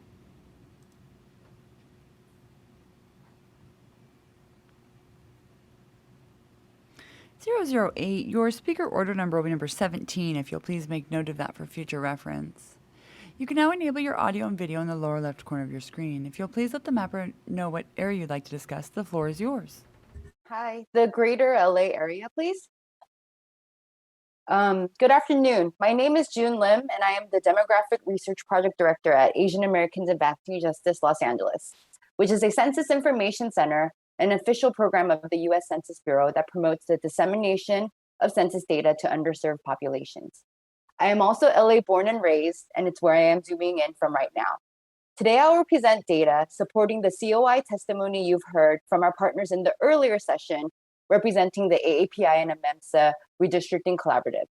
These include COIs in the Chinatown, Little Tokyo, Koreatown, Historic Filipino Town, Thai Town, the San Gabriel Valley, Gardena, Torrance, Carson, and West Carson. I will submit to the Commission data maps and shapefiles of these COIs with my written testimony. The AAPI and AMEMSA community in Los Angeles is large, diverse, and growing. The latest census data show that the Asian American population in LA County grew by 13% over the last decade, whereas the Pacific Islander population decreased by 9%. The Asian American population grew in all the areas in which the COIs identified by our collaborative are located. The Asian American population grew by 69% in East San Gabriel, about 20% in West Carson and Temple City, and over 10% in Los Angeles, Hacienda Heights, Diamond Bar, and South San Gabriel. The Pacific Islander community has grown in the San Gabriel Valley as well. It has shifted from areas such as Long Beach, Carson, and the city of LA. Over 60% of Asian Americans and over 20% of Pacific Islanders in LA County are foreign-born, with over 70% of Asian American community members in Alhambra, Rowland Heights, and the city of San Gabriel who are immigrants. Over 25% of Pacific Islanders in the city of LA are foreign-born. The proportions of Asian Americans and Pacific Islanders in LA County who are limited English proficient, meaning they speak English less than very well, are 37% and 11% respectively. These county-level rates do not adequately capture the language access needs of our communities, as the rates range significantly by city and by ethnic group.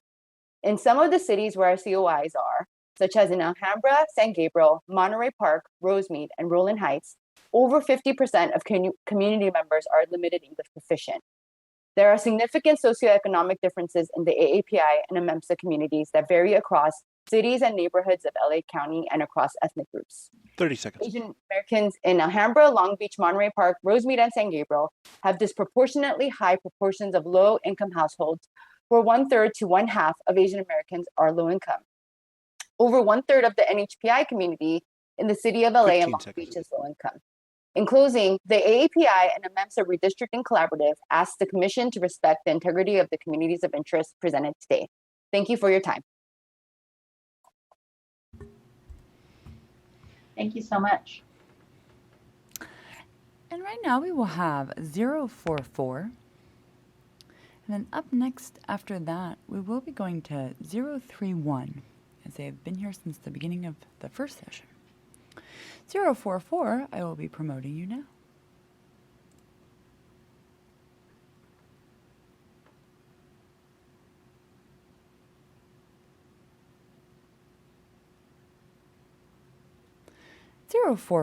Your speaker order number will be number 18, if you'll please make note of that for future reference. You can now enable your audio and video in the lower left corner of your screen. If you'll please let the mapper know what area you would like to discuss, the floor is yours. Yes, my name is Richard Humanic, and I am, this is in reference to the 25th Congressional District. And I'm from the community of Castaic. And as you could see, the 25th Congressional District is probably geographically the largest district in Los Angeles County. It covers the whole north section of Los Angeles County. San Bernardino to the east, Kern County to the north, and Ventura County to the west. And it is all the way up to the border of the city of Los Angeles on the south. And this is, like I said, probably the largest geographical district in the county of Los Angeles. And it even includes a small portion of Simi Valley over there to the west. So I'd just like to say that presently there's about 755,000 residents in this district. It seems the average, according to the 2020 census, is about 762,000 per district. So we're really close to that. I would like to see this district kept, the boundaries kept exactly the way they are, and no alterations or changes to be made to it. And that is it. Thank you for the opportunity to speak. Thank you so much.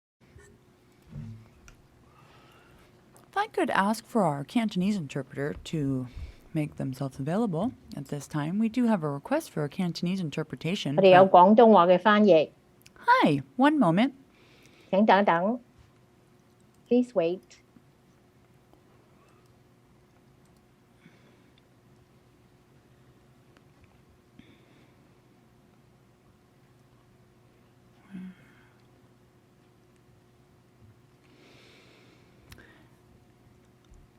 Unique ID 031.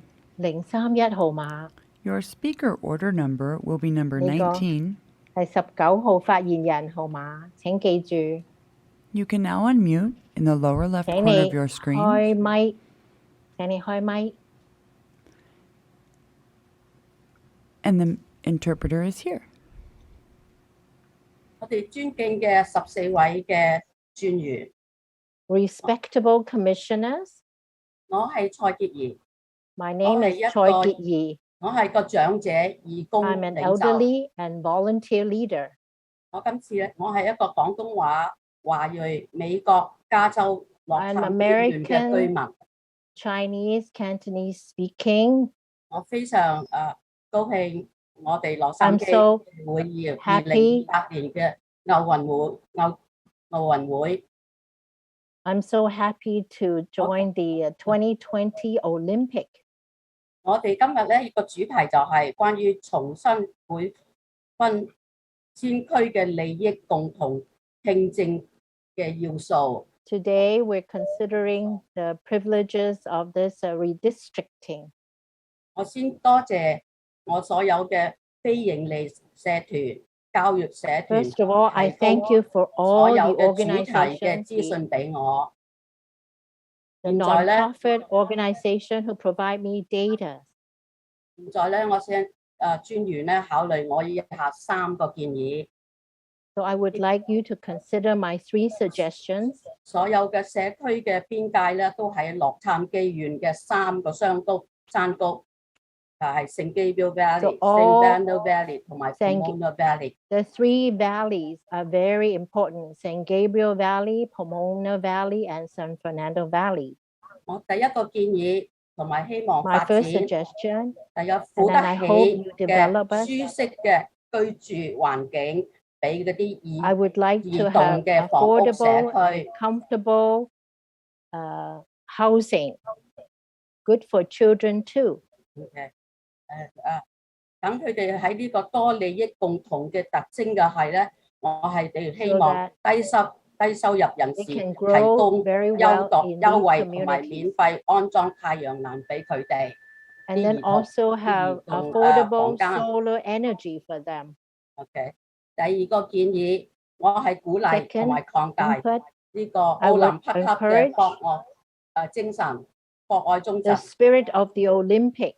我哋喺所有嘅公園擴大發展， I 讓我 would 哋 like all the 我 parks 哋對 to 移動 develop 嘅健康檢查社區服 to 務 promote 資訊俾我 the 哋所有 comfort, 嗰啲 joy, and health 我 of 哋 all 可 the 以有 children, 長壽嘅係嚟享受我哋嘅 so that we would have 我哋嘅 longevity 我哋 to 嘅快 enjoy 樂 life. 生活。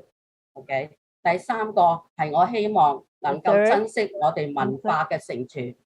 咁咧，我哋 I 希 would 望 like to 係 treasure 實用 our 同埋 culture, 多用途，屬於各種類嘅 have 圖書 practical 館。 and OK， multi-purpose 我希望呢個圖書 libraries. 所有個圖書館 So 都 I 擴 hope 大佢哋嘅用 all 處 these 用地， libraries 能 will 夠 have 喺呢個珍藏 multi-function. 好我哋嘅部分咧，係有一個新同埋舊嘅社區嘅文化喺入邊。 So to help the old and new communities.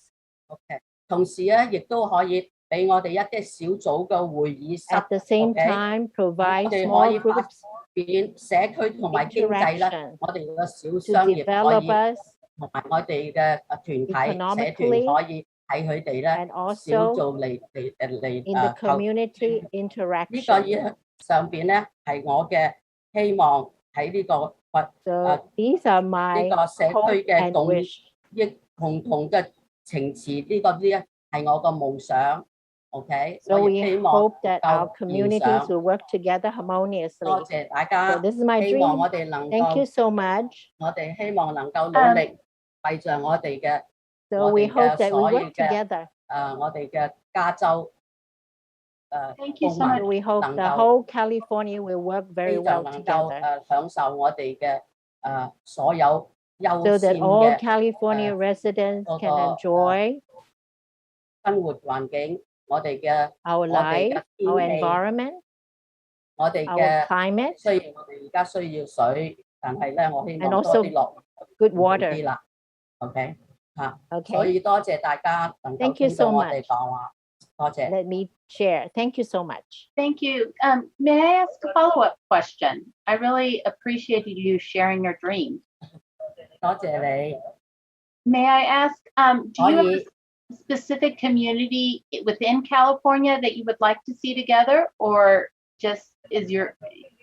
我咧就我因為住喺我係20年前喺東岸搬嚟西岸。 20 years ago, I moved from the East Coast. 我咧就係住喺聖 Gabriel Valley。 I was living in San Gabriel Valley. Okay. 跟住咧，而家我係住喺 San Fernando Valley。 Now I'm living in San Fernando Valley. 喺而家我喺度考慮去搬去 Pomona Valley。 I'm considering to move to Pomona Valley. 因為2008年咧係喺2008年呢個 Pomona 係一個非常重要嘅一個奧運地。 Because in 2008, Pomona was a very important city at the time. because of the Olympics, because of that spirit. 我69歲啦 ，OK， And I'm 60 years old now. 所以我希望能夠有快樂嘅我嘅以後嘅人生。I hope I can live happily forever for now. Well, thank you. Well, thank you so much, and I hope that you live happily too. 多謝。 Thank you. 中秋節快樂。 Happy Mid-Autumn Festival.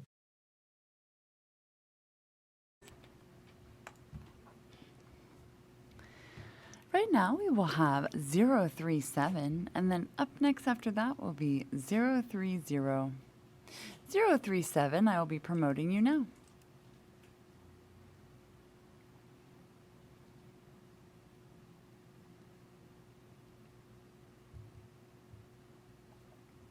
Your speaker order number will be number 20, if you'll please make note of that for future reference.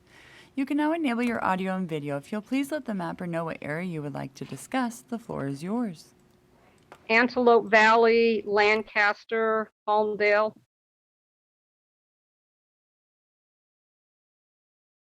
Good afternoon.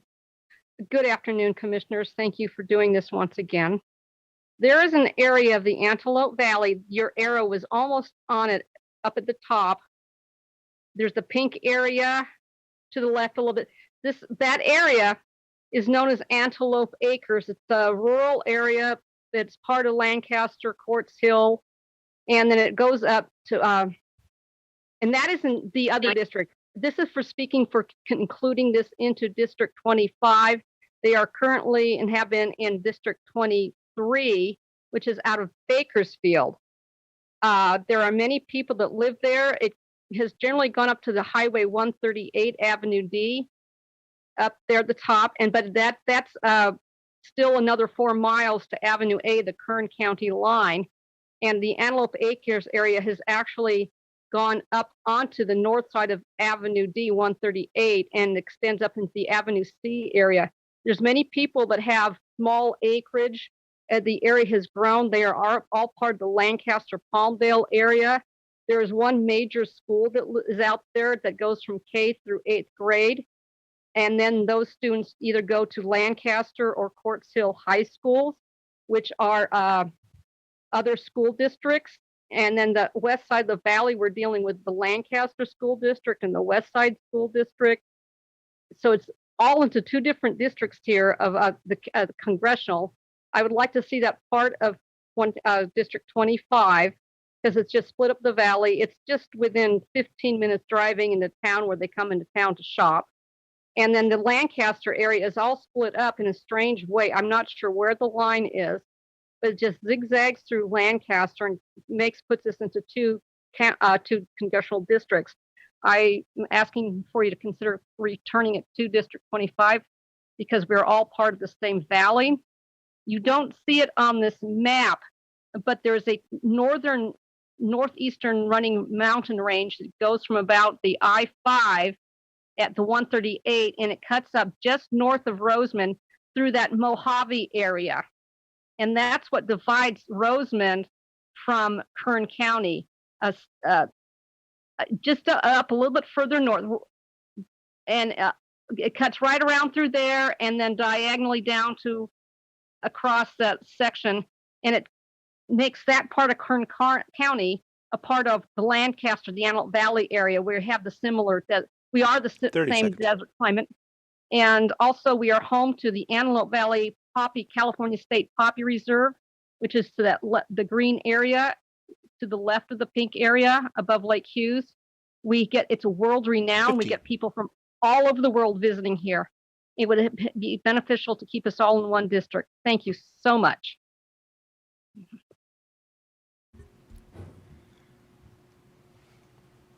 Thank you. Right now we will have 030, and then up next after that will be 038. 030, I'll be promoting you now.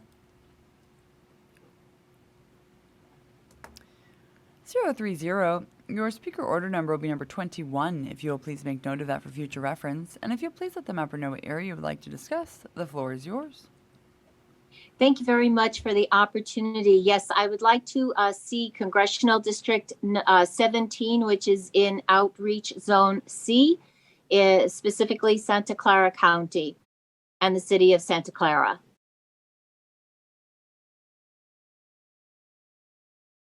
There you go.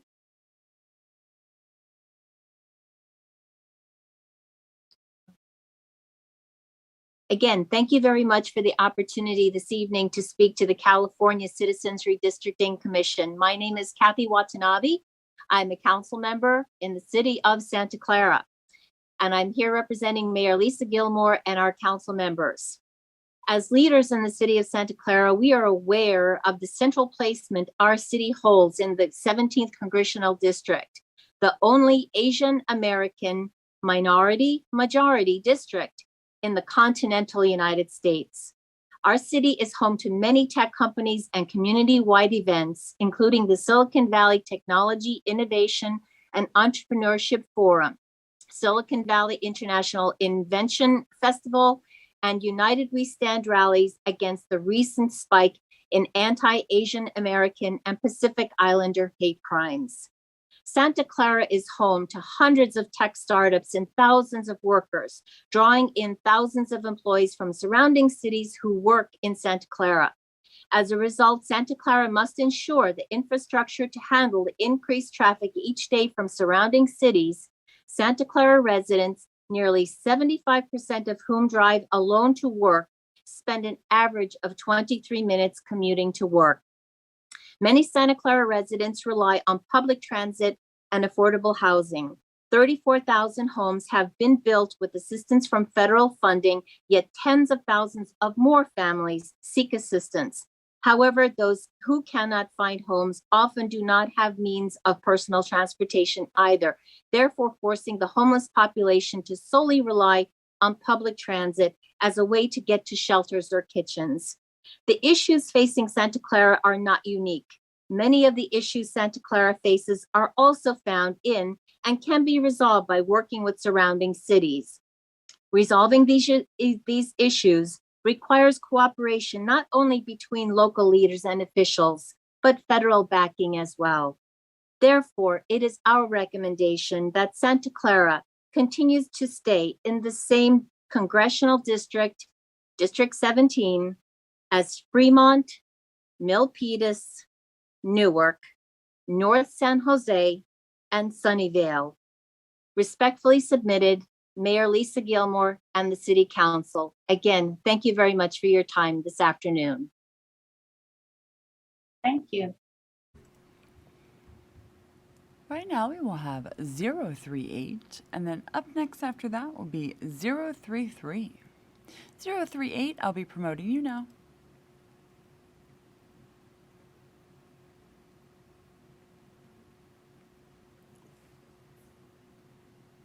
038, your speaker order number will be number 22 if you'll please make note of that for future reference.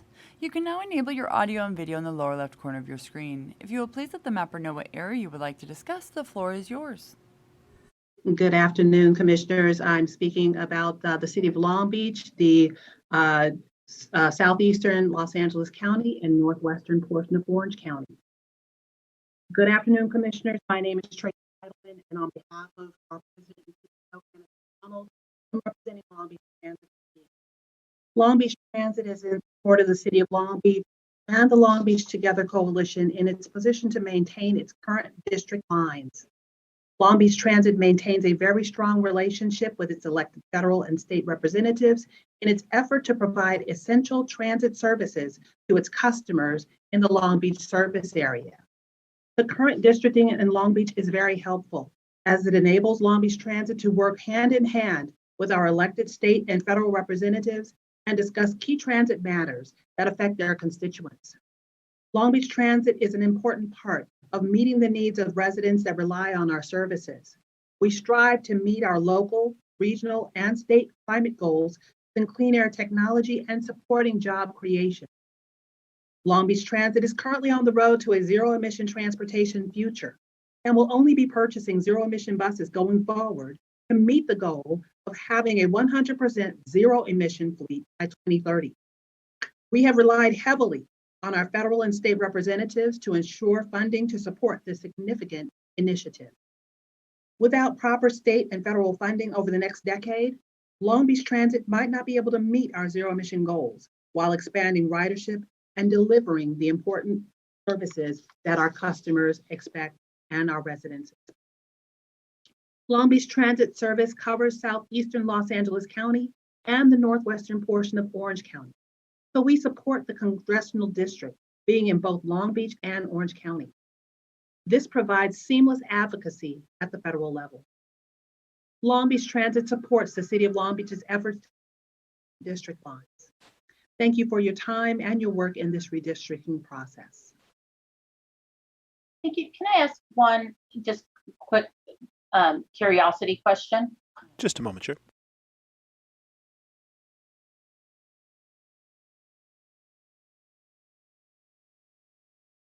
(038), if you could please unmute. The chair had some questions for you.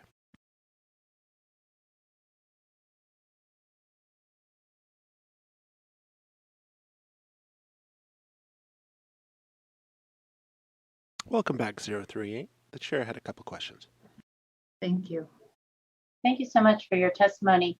When you mentioned Long Beach staying together for the transit district, and that was for all three, for all federal and state districts, correct? Yes. Okay, and then you had mentioned that you served Orange County, parts of Orange County, as well as parts of Los Angeles. Do you also serve Signal Hill? Yes, we do. Okay, thank you so much. Thank you.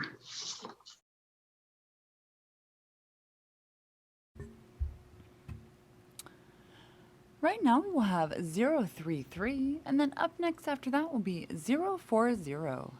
033, I will be promoting you now.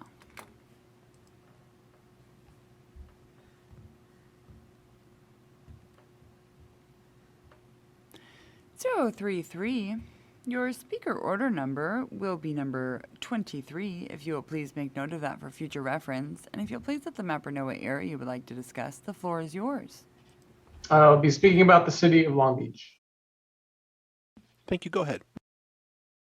Good afternoon, Commissioners. My name is Rich Chambers. I'm the president of the Long Beach Police Officers Association. The Police Officers Association was created in 1940 to help our police officers support our community through charitable work and community outreach. Our officers work collaboratively with other organizations throughout the City of Long Beach to support public safety. We apply for grants together, we work together, and we support one another. We are proud to support the Keep Long Beach Together Coalition. The coalition is made up of a number of organizations that are active in Long Beach and whom all work together to make Long Beach the amazing place that it is. Those organizations include the Long Beach Convention Center and Visitors Bureau, the Arts Council for Long Beach, the Long Beach Economic Partnership, the Long Beach Nonprofit Partnership, the Downtown Long Beach Alliance, the Bixby Knolls Business Improvement District, and many others. Please support this collaboration we built and let us continue that work. Please keep Long Beach together as part of this redistricting process. Thank you for your time and your service on this commission. Thank you. May I ask a quick question? Just a moment. Sorry.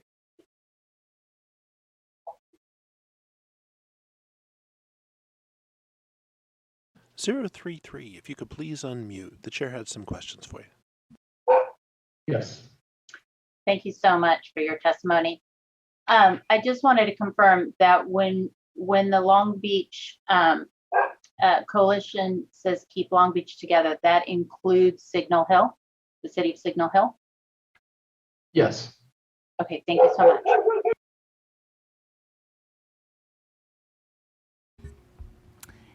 All right, right now we will have 040, and then up next will be 036. 040, I'll be promoting you now.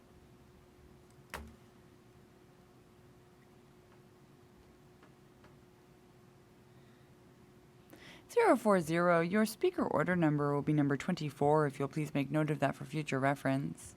If you'll please let the mapper know what area you would like to discuss, the floor is yours. Hi, good afternoon, commissioners. Thank you for the opportunity to speak to you all. I'll be speaking to the Long Beach, Signal Hill, Lakewood area, and in addition to that, Avalon, Catalina Island. Thank you. Go ahead, please.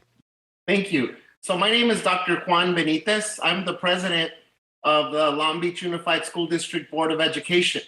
I'm also a professor of 25 years at Cal State Long Beach, and I'm a parent of a student that currently goes to Long Beach Unified School District. Today I'm calling as part of the Keep Long Beach Together coalition. As you may know, the Long Beach Unified School District is one of the best school systems in our entire country, and specifically in the state of California. We've received international, national, and state accolades for our high quality education, particularly for underserved communities. And we have the privilege and the honor of educating students in Long Beach, in Lakewood, in Signal Hill, and as I mentioned, in Avalon on Catalina Island. We hope you'll keep these communities together. It is critically important in our federal and state districts specifically. We're joining close to 60 community members who could not speak today, but submitted letters who also want to keep Long Beach together. For me specifically, keeping our school system as together as possible is important because of the federal and state grants that we're eligible for and that are much needed for us to continue providing the high quality educational success for all the students in those 4 cities that I mentioned, particularly in the state of California. Grants like our Career Technology Education grants, CTE, federal grants that our students benefit from year after year. We have an opportunity here by keeping our communities together to impact future generations of students. We have a thing called the Long Beach Promise in Long Beach, where students that graduate from a Long Beach high school have seamless transition to our Long Beach City College and to Cal State University, Long Beach. So again, keeping our school systems as together as possible makes it very important for us in terms of the federal and state grants that we're eligible for. Because the large majority of Long Beach is currently kept intact in single state and congressional districts, our district, LBUSD, has been better empowered to better serve our local communities and to guarantee this Long Beach Promise to all of our students. So I thank you for your time and your service on this commission, and hope that you keep our Long Beach communities together. Thank you so much. Thank you so much. Right now we will have 036, and then up next after that will be 043. 036, I will be promoting you now.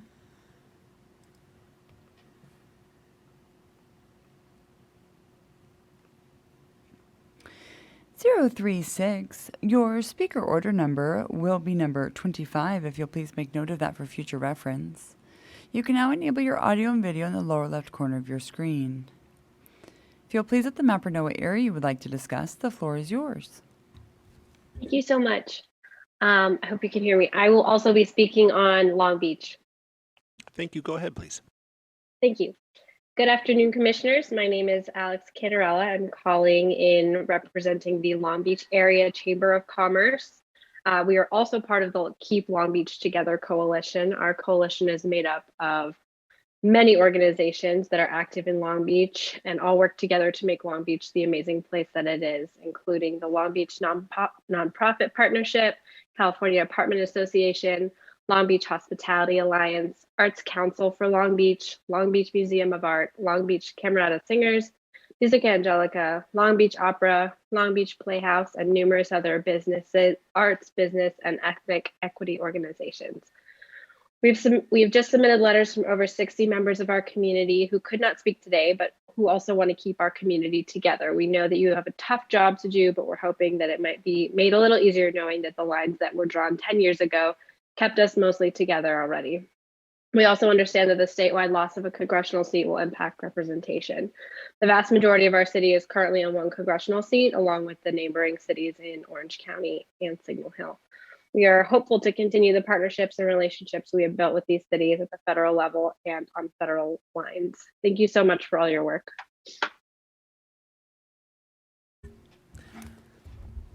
Thank you so much. Yeah, right now we'll go to 043, and then up next after that will be 035. 043, I'll be promoting you now.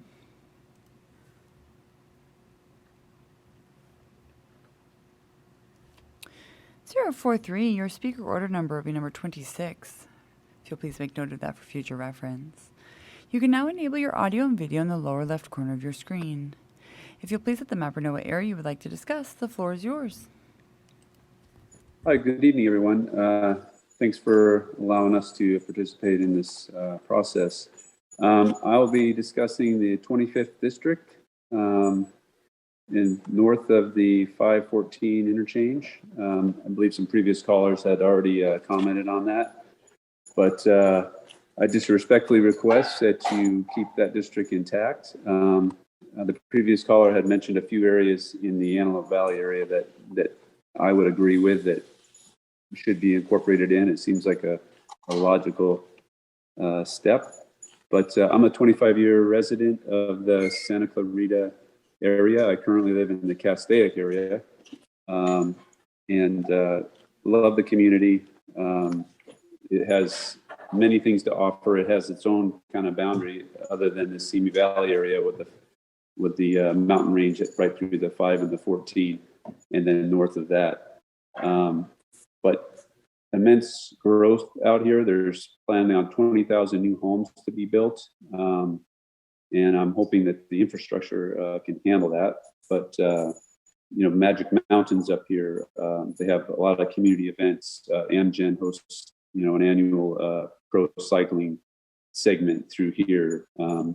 We have College of the Canyons, a great community college out here that many people attend.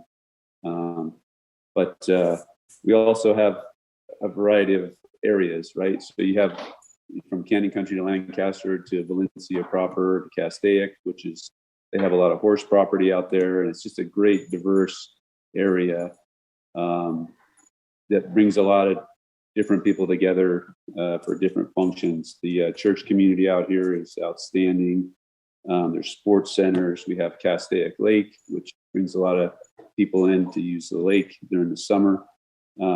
Large industrial area. A lot of aerospace industry is out here, and the movie industry has a studio out here. So again, diverse occupations and a lot of different places to choose to live. It is getting a little crowded, but love the community, and again, respectfully ask that you keep it intact. I want to be a continued resident out here, and appreciate your time and the work that you're doing. Thank you very much. Thank you very much.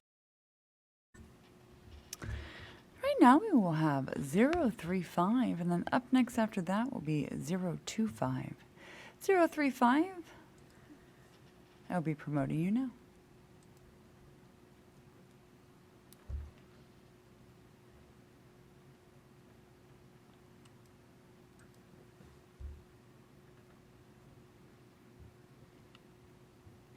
.035, your speaker order number will be number 26. Number 27, if you'll please make note of that for future reference. And if you please let the mapper know what area you would like to discuss, the floor is yours. Hi, this is Cecilia Ye, a resident of Walnut, and I'd like to talk about District 55. I'm a volunteer working with multiple nonprofit organizations, and now I would like to talk about District 55, where San Gabriel Valley, Chino Hills, and North Orange County meet. Since COVID hit, Asians have been discriminated against, ridiculed, and unfairly blamed for a virus that has hit our community as hard as any other. As a community, we have been fortunate to elect Asian candidates from our region. This is because the Rowland Heights, Diamond Bar, Walnut, and Chino Hills all contain significant Asian populations. We understand that Asians don't make up the majority in any district, but Asian candidates have managed to run effective campaigns here because we value their voice. Our community of interest is more than just race.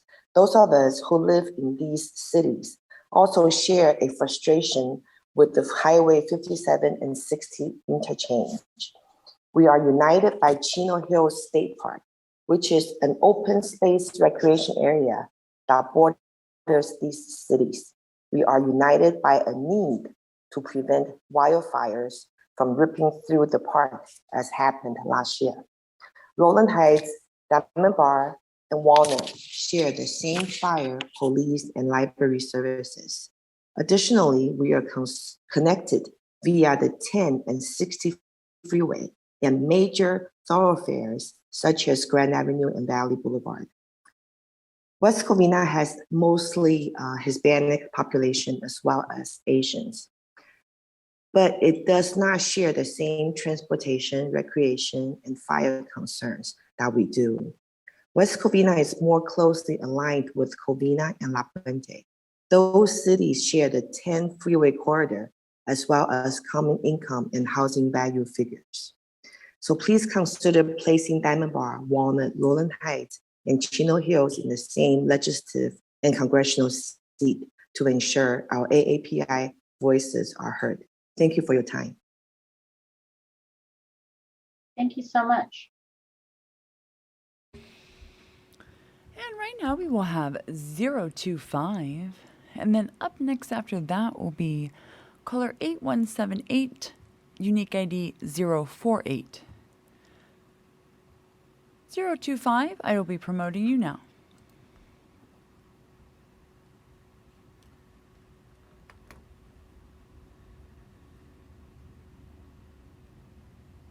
(025), your speaker order number will be number 28, if you will please make note of that for future reference. You can now enable your audio and video in the lower left corner of your screen. If you will please let the mapper know what area you would like to discuss, the floor is yours. Thank you very much. Yes, if we could please pull up a coastal part of Los Angeles County that touches Santa Monica Bay. I'll be talking about cities of Torrance, Palos Verdes, Hermosa Beach, Redondo Beach, Manhattan Beach, El Segundo, Marina del Rey, and Santa Monica.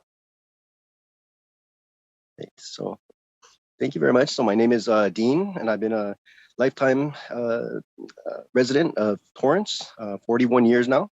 I request that when redrawing the lines or drawing the lines for the district lines, that you keep the South Bay beachfront cities from Palos Verdes up to the coast of Santa Monica all together as we've been. We call this area the South Bay, and because we have kind of a very similar lifestyle and culture. My whole life I've grown up here, and my mom used to teach at Maricosta, and I used to skateboard all the way down to Redondo Beach, and we used to hikes all the way up the coast, and everything has a very we have a very close kind of family style lifestyle in this area. And one of the beaches of this region, we have a lot to offer. Consistent waves and gradual shore break, which make for excellent surfing conditions. Our communities also have a small town-like feel, but we benefit economically by being a tourist destination. Many come to enjoy our bike paths that connect Santa Monica all the way to Palos Verdes, to sunbathe, enjoy the beach, and enjoy the water, play volleyball, exercise. We also share key environmental concerns when it comes to our oceans and our air. We work together to protect our coastline from pollution and coastal erosion. The airplanes from the LAX impact our air quality, and we live and our environment. We work together to deal with those jet noises, mitigation issues. Finally, when it comes to transportation, the South Bay cities are linked by the Pacific Coast Highway and the 405. So for these reasons, I'd like to keep everything together as it's been. Thank you for considering my testimony, and thank you for your work. Thank you so much. Right now we will have caller with the last four, 8178, unique ID 048. And then up next after that will be unique ID 016. Caller 8178. If you will please follow the prompts to unmute at this time by pressing *6 on your telephone keypad. Caller 8178. Hello? Hi. Can you mute your live stream? Can you mute your live stream? I'm sorry? Can you mute your live stream? Mute your live stream? Mute my live stream. The computer where you're listening to this? Computer where you're listening to this? I'm not on a computer. I'm in my car. Oh. Oh. It's the speaker from the car. Is there feedback? It's okay. Just go ahead. Hold on a second. Okay. It's okay? Go ahead. All right. I'll be talking about North County, San Diego, the Vista, and the city of Vista. So good afternoon, ladies and gentlemen. Thank you for your work. My name is Armin Kurdian. I am a Navy veteran and Vista resident of over 5 years. I reside in the southern area of the city of Vista, known commonly as the Shadow Ridge neighborhood, which borders our neighboring cities of Oceanside, Carlsbad, and San Marcos. Today, I'm testifying on behalf of my community to request that Vista is kept in the same district as these neighboring cities, which together make up the Tri-City and 78 freeway communities. So Vista, Oceanside, and Carlsbad all share the same hospital district. The three cities are each served by the Tri-City Healthcare District, and the Tri-City Hospital in Oceanside provides essential medical care, community, and emergency services for residents all over the Tri-City area, including Vista, where we all rely on Tri-City to be there when we most need the help. Wouldn't make any sense to separate these communities when they are represented by the same hospital district. Our local school district in Vista also ties our four North County communities together, as many Oceanside, Carlsbad, and San Marcos students attend schools within Vista Unified. Vista Unified includes, District 1 includes both Vista and Oceanside neighborhoods. District 2 covers both Vista and San Marcos residents. 3 is only in Oceanside, and my area, District 5, represents neighborhoods in Vista, Oceanside, Carlsbad, and San Marcos. Similarly, I'm aware that parts of the San Marcos Unified School District include Carlsbad neighborhoods. We must keep these four communities together in the same district in order to ensure our shared education concerns are well represented. Lastly, our four cities share a transportation corridor on the 78 freeway. Every day, thousands of residents in these four cities rely on the 78 to get to and from work, school, and play. Our cities share concerns over the prioritization of freeway development projects on the 78 and need for traffic mitigation. For all the reasons I have outlined, I'm requesting that the North County community of Vista, San Marcos, Carlsbad, and Oceanside are included in the same district. Thank you so much for your time and your consideration. Caller, can I ask a question? Absolutely. Thank you for your testimony. The unincorporated area from Vista to the 15, would you include that with your four areas, your four cities? Take a look at my map. The unincorporated from Vista to Highway 15. Yeah. Yeah, I see what you're talking about there. There is a very small area. You could include that. There is also another small incorporated area which the city is looking at annexing. It's called the Mar Vista Island. It's about 150 residences, but it's pretty much completely surrounded by Vista that we're thinking about considering bringing in. So you can include both of those areas. Okay. Thank you so much. Thank you. Caller 048, if you will please make note, your speaker order number is number 29, and thank you for calling. And up next will be unique ID 016. I will be promoting you now.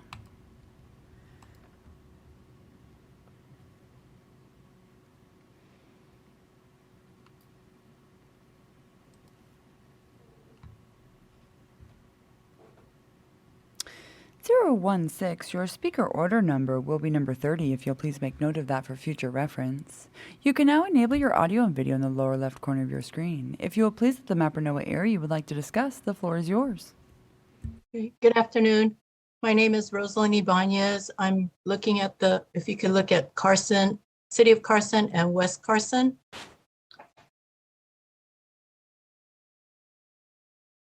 Okay, great. I'll begin. I'm a member of the AAPI and Amensa State Redistricting Collaborative, and I'm calling you today to talk about the City of Carson and West Carson area. I am a resident of the City of Carson for over 47 years. Both my daughters were raised here and attended LAUSD schools.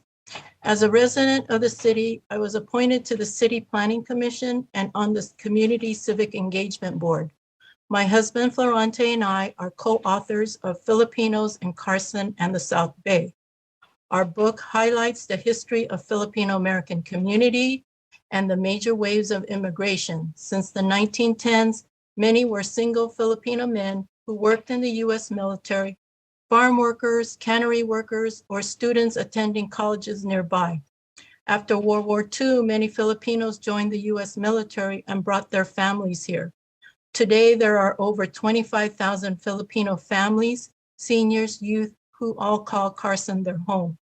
Carson is one of the major cities of the county with a large population, and with a continued immigration and continuing growth of the Filipino community, more are settling their roots and raising their families in the city and expanding to West Carson area. Many Filipino Americans still send money back home to the Philippines, supporting their families, as well as providing for natural disaster relief.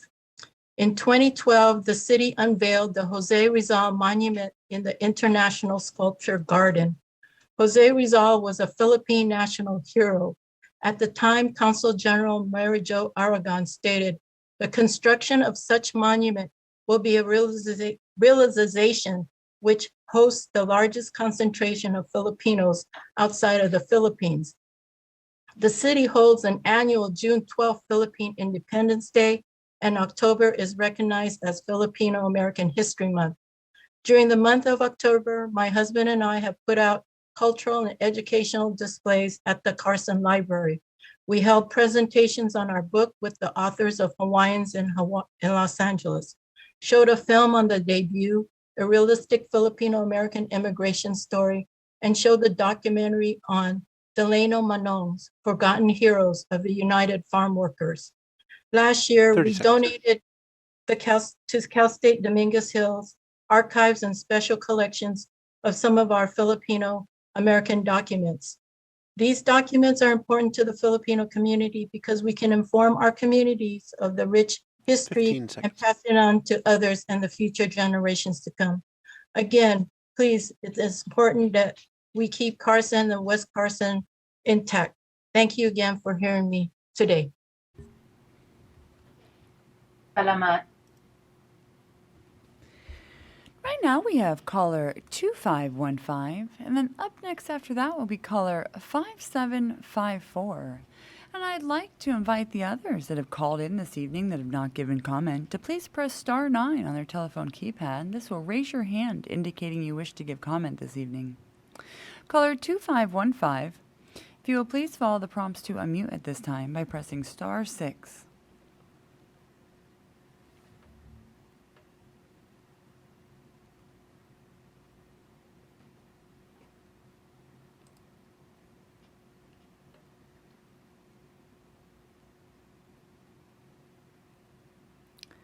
Caller with the last 4, 2515, you had raised your hand to give comment. If you wish to give comment, still, please press star 6 to unmute.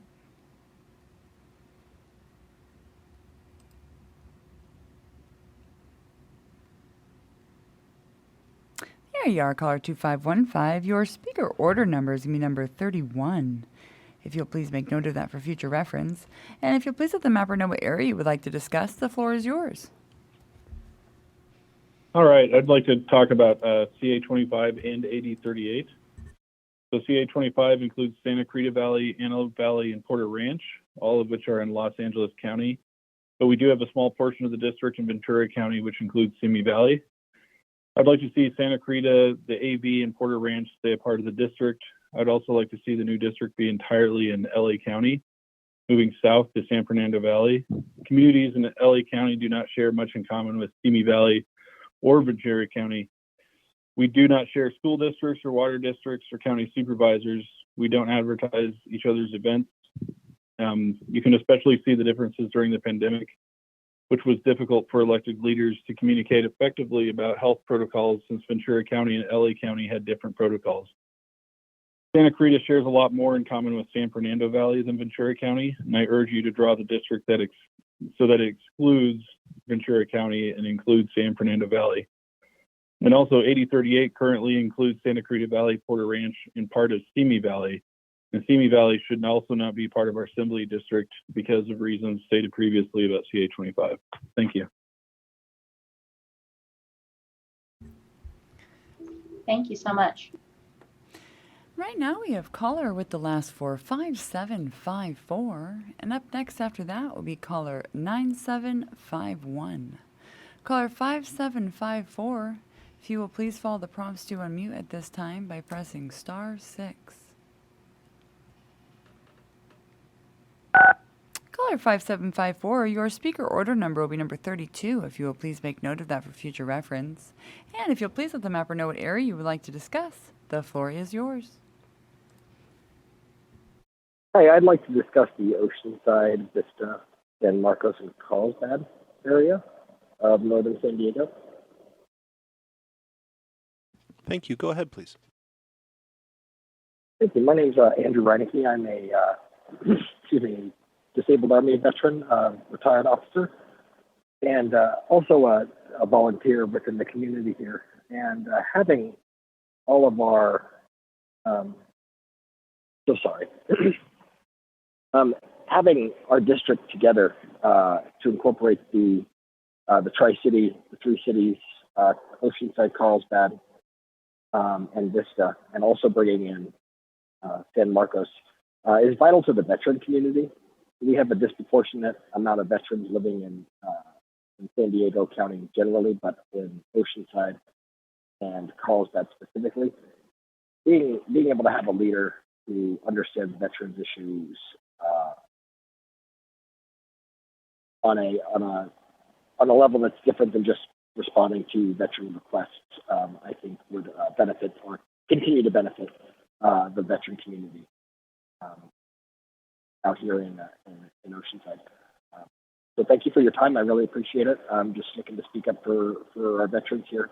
And I think having those four cities all together in the same district would benefit us quite a bit. Thank you very much for your time.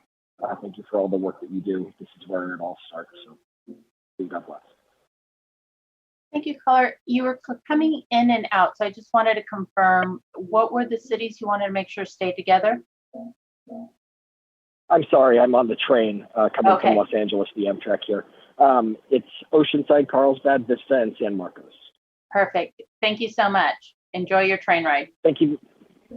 Thank you very much. Right now we will have a caller 9751, and then up next after that will be caller 0569. Caller 9751, if you will please follow the prompts to unmute at this time by pressing *6. Caller 9751, your speaker order number will be number 33, if you'll please make note of that for future reference. And if you'll please let the mapper know what area you would like to discuss, the floor is yours. Thank you so much. Hello, Commission. My name is Jamie Francis Wendell. I reside in the 28th Congressional District. I would like to speak on behalf of leading that district because we, as residents, were formerly in the 30th District back in 2010, that then shifted to the 33rd District. West Hollywood and this part of the Hollywood Hills was withdrawn from the district. So I feel us 40,000 residents were alienated, where we used to be combined with Beverly Hills, Brentwood, Pacific Palisades, Santa Monica, parts of Westwood, all the way to the coast of Malibu. I just feel it alienated me, who really appreciated and moved to this area in specific to be part of the West Side communities. I don't know why West Hollywood was bifurcated, why it was withdrawn. I don't understand why the other sister cities, they remained, including parts of Greater Hollywood that are to the south of me and to the east of me that are included in the 33rd District. I am represented along with the cities of Burbank, Glendale, La Cañada, Flint Ridge, parts of the San Gabriel Valley. Why is that? I should not be in the eastern part of the San Fernando Valley and the western part of the San Gabriel. I don't understand how those districts combine with the Hollywood Hills. We're part of the West Side. And if that, we should be part of the West Valley if we're included in the district, because that was converted from the old 30th to the new 30th. So I just don't know why I have to go over 3 canyons to go to Burbank to visit my representative when somebody was in Beverly Hills before, or the West LA area. I feel it's alienated people like me who really wanted to stay in my congressional district. And I just don't think it's fair why I can't be part of the West Side sister communities of Beverly Hills, Brentwood, Pacific Palisades, Santa Monica, and Malibu, and parts of the Western LA area and Westwood. That's where I live. I live 2 miles to the east of where the 33rd is. I live a mile north of where the 33rd is. I live a mile west of where the 33rd is. Why West Hollywood had to be cut out, I don't understand. I'm not part of the valley. I'm not the Eastern Valley, not the San Gabriel. I'm part of West Hollywood. We shouldn't be attached and brought in with Hollywood. We live on the west side for that reason. If I wanted to live in Hollywood or San Gabriel Valley or Burbank or Glendale, I would move there. But I'm part of the West Side district, and I don't want to be considered part of the northeastern part of the valley. I think it's really inappropriate, and we should be re-annexed and brought back into the West Side congressional district of the 33rd District, because our supervisors represent all those cities. 15. So thank you so much, Commission. Thank you so much for calling in. Right now we will go to caller 0569, and I'd also like to invite those that have just called in to please press star 9 on your telephone keypad. This will raise your hand indicating you wish to give comment this evening. And caller 0569, if you will please follow the prompts to unmute at this time by pressing star 6. Caller 0569, your speaker order number will be number 34, if you'll please make note of that for future reference. And if you'll please let the mapper know what area you would like to discuss, the floor is yours. Hello. I am calling on behalf of the 25th District. I'm calling because I would really like to see the 25th District as a whole, the areas of Santa Clarita, Palmdale, parts of Lancaster. And the reason being is that we all, that we're a very tight community. We're, we know our sheriffs by the first name. We have, we know our firefighters. We all share the same local clubs. We're very familiar with our bus systems, which transport our kids to school. And for me, most of us are very active in the water. Very active in our local boards, school boards, water boards, our city council boards. So to take us apart would put a lot of us in disarray. So I am asking that you would please keep the 25th District together as a whole and not divide it during this redistricting. Thank you very much, and that's all I have to say. Thank you so much for your time. Thank you so much. Right now we will have a caller 8618. And then up next after that will be caller 4485. Caller 8618. If you will please follow the prompts to unmute at this time by pressing *6.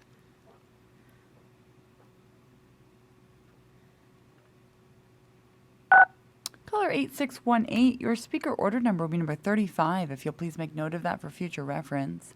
And if you'll please let the mapper know what area you would like to discuss, the floor is yours. Hello, they hear me? Do you need an interpreter? Yes, please. What language? Spanish. Español. Un momento, por favor. Sí. Gracias. May I have a... Joanna. Hi. Speaker, How are you? Good. Speaker order number is 35. And the floor is yours, Joanna. Ok, thank you. Hola, buenas tardes. Su número de orador es el número 35. Si puede, por favor, anotarlo para referencia en el futuro. Soy la intérprete en español y le daré algunas instrucciones antes de que comience.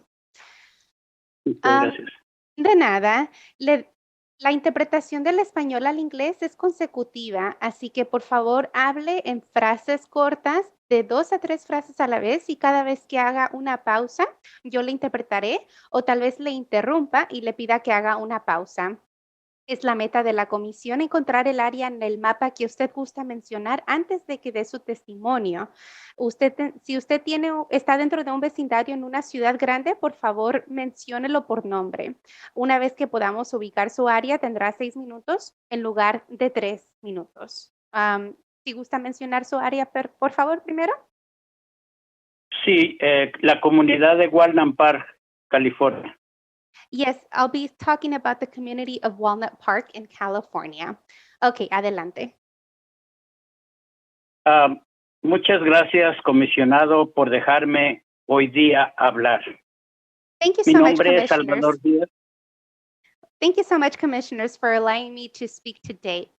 Mi nombre es, ¿cómo, perdón?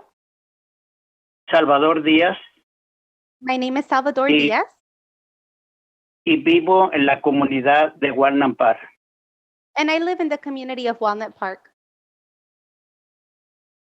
Mi comunidad se considera de español el 97% de habla hispana. My community is considered 97% Spanish speaking. Y hoy les pido a los comisionados, por favor, que no dividan mi comunidad en la cual yo he vivido por 56 años. And so today I ask the commissioners, please do not divide up the community that I've lived in for 56 years. A pesar de que he vivido en esta comunidad por tantos años, carecemos de muchos recursos. Even though I've lived in this community for so many years, we still lack a lot of resources. Necesitamos bibliotecas, necesitamos tiendas de abarrotes grandes, necesitamos una biblioteca para que nuestros hijos estudien y muchos y muchas más recursos.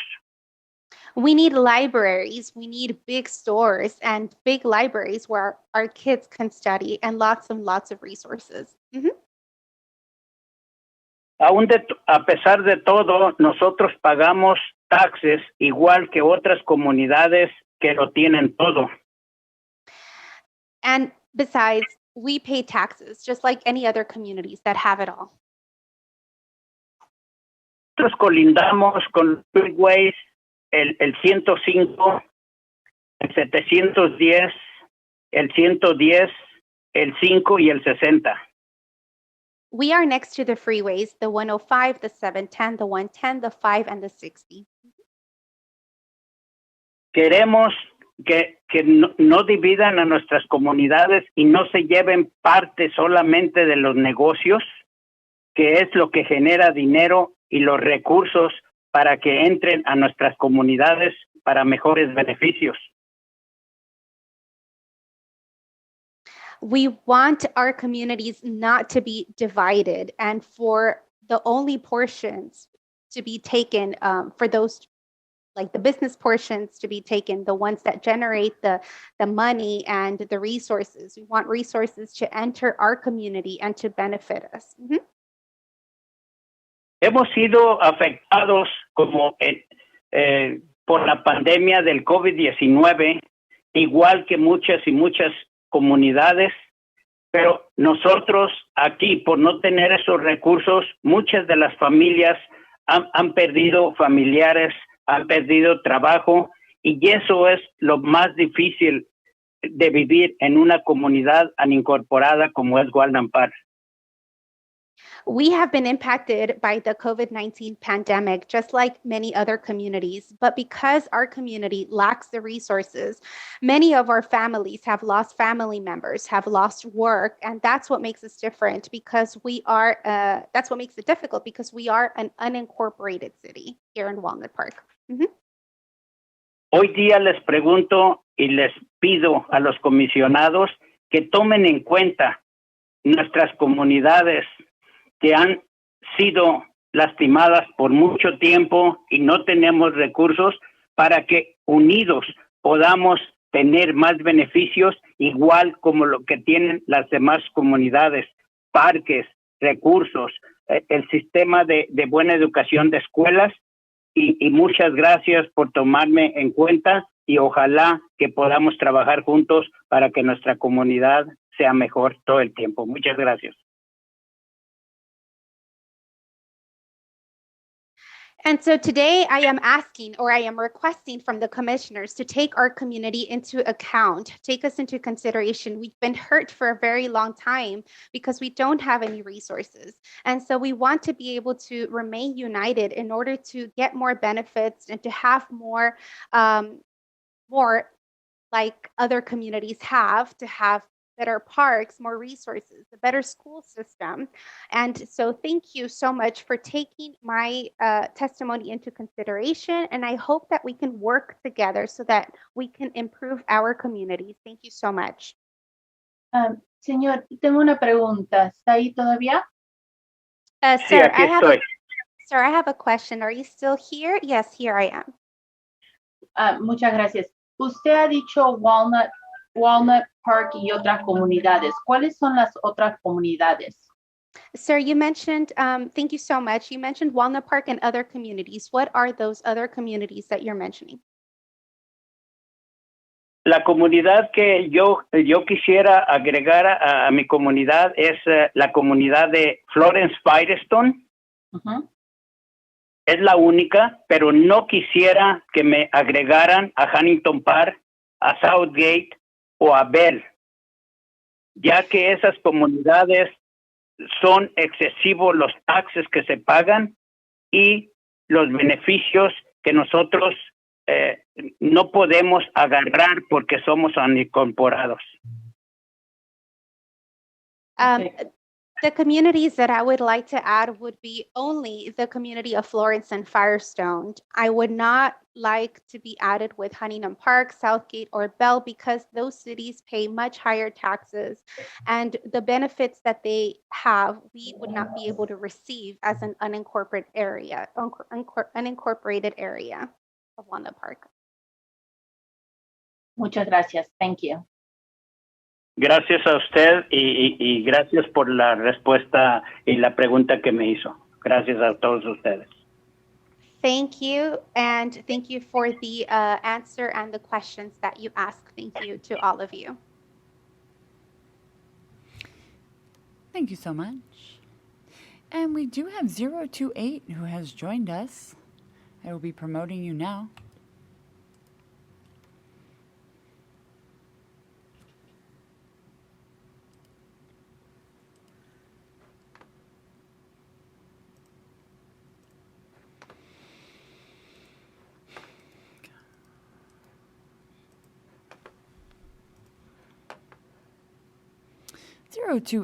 Connectivity seems to be an issue. I'm going to go ahead and go with the audio only option at this time. 028, your speaker order number is going to be number 36. If you'll please make note of that for future reference, and if you'll please let the mapper know what area you would like to discuss, the floor is yours. Is that me? I can't see the map. I'm not sorry. No, that's fine. It is you. The floor is yours. Okay. This is Kevin Smith for North Irvine area. Is that correct? Is that the number? Yes. Okay. Yes. Hello, my name is Kevin Smith. I'm representing the North Irvine area. That would be defined as this northeast of the I-5. Our concerns with Irvine are not necessarily the same as the Newport Beach area, so be more the Portola area. We're the ones that faced a lot of the severe fire dangers that we had with the Portola fire, Silverado fire, that evacuated like 70,000 of us. We're looking for more of maybe some ease of the commute for people who are going to and from work. Maybe the toll roads being a little bit more of a less expense for those people that are trying to commute to work, to relieve some of the corridor of the I-5 that gets backed up even at 2 o'clock in the afternoon from South Orange County to North Orange County. The school districts are a little bit different than other areas of Irvine too. So our tax bases are different, but we're looking for better policing. The city has grown over this past 10 years, and the police have much higher a workload based on the area that they're looking for, more support for the North Irvine area. They do have the main police station, which is off of Harvard in Irvine, but we're looking for something, maybe a substation, something that would be useful for them to do their paperwork and things like that. So I think that's pretty much it. I want to keep my comments short. Thank you so much. Thank you. Caller, I was curious, when you say North Irvine, you mentioned the 5. Are you defining it as the 5 and then the 133 going northeast? Okay. Yeah, like northeast of the 5, yeah. Okay, perfect. Opposite of Newport Beach area. Sounds good. Thank you so much. Thank you. With that, we will be going on a required break. Before we go on break, though, Katie, can I ask you to give instructions on how to call in? And also, when we return from break, it's open to all callers who are interested in giving community of interest input, as well as anyone who wants to give a public comment, which means a non-community of interest input. Thank you, Katie, for reading the instructions. Absolutely, Chair. In order to maximize transparency and public participation in our process, the Commissioners will be taking community of interest input and general public comment by phone. To call in, dial the telephone number provided on the live stream feed. It is 877-853-5247. When prompted, enter the meeting ID number provided on the live stream feed. It is 878-5336-4416 for this meeting. When prompted to enter a participant ID, simply press the pound key. Once you have dialed in, you will be placed in a queue. To indicate you wish to comment, please press star 9. This will raise your hand for the moderator. When it is your turn to speak, you will hear a message that says, "The host would like you to talk," and to press star 6 to speak. If you would like to give your name, please state and spell it for the record. You are not required to provide your name to give public comment. Please make sure to mute your computer or live stream audio to prevent any feedback or distortion during your call. Once you are waiting in the queue, be alert for when it is your turn to speak, and again, please turn down the live stream volume. And the floor is yours, Chair. Thank you so much. So with that, we will go on a break till 6:30. And at that time, Commissioner Kennedy will come back to chair the meeting. Thank you all for allowing me this space. And thank you all for calling. Take care. Welcome back to the California Citizens Redistricting Commission's Communities of Interest Input meeting this evening. For anyone who has joined us recently, we are offering language lines for Spanish, Cantonese, Mandarin, and Japanese language speakers to listen to the meeting in their preferred language. There is a separate line for those who wish to provide public comment or public input. Could I please have each of our interpreters provide our language line numbers and the information to provide public input? Starting with Spanish, if you could please read the site translation of the full call-in instruction. Yes, hi, Chair. This is Margarita. I will read the Spanish full call-in instructions. Para los hispanohablantes que deseen escuchar la reunión en español, por favor llamen al 888-566-1377 para escuchar esta reunión en español. Ingresen el número de identificación 389-1010. De nuevo, el número de teléfono es el 888-566-1377 para escuchar esta reunión en español, y el número de identificación de la reunión es el 389-1010 para los hispanohablantes que deseen escuchar esta reunión en español. Si usted desea dar comentario público, el número de teléfono es el 877-853-5247. De nuevo, el número de teléfono para dar su comentario es el 877-853-5247. Usted va a necesitar ingresar el número 878-533-64416. Usted va a necesitar marcar este nuevo número de teléfono para poder dar su comentario público. Si usted necesita un intérprete para dar su comentario, se le proveerá una durante su llamada. Si usted va a dar comentario, por favor, no cuelgue cuando llame, si no perderá su lugar en la fila. Gracias. Thank you. Gracias, Margarita. Now to Cantonese. If the Cantonese interpreter, please read the site translation of the full call-in instruction. Thank you. 廣東話嘅聽眾請致電888-603-9073收聽會議廣東話翻譯，並且輸入會議號碼866-7293。重複一次，廣東話嘅聽眾請致電888-603-9073收聽會議廣東話翻譯，並輸入會議號碼866-7293。如果你想致電表達公共意見，電話號碼係877-853-5247。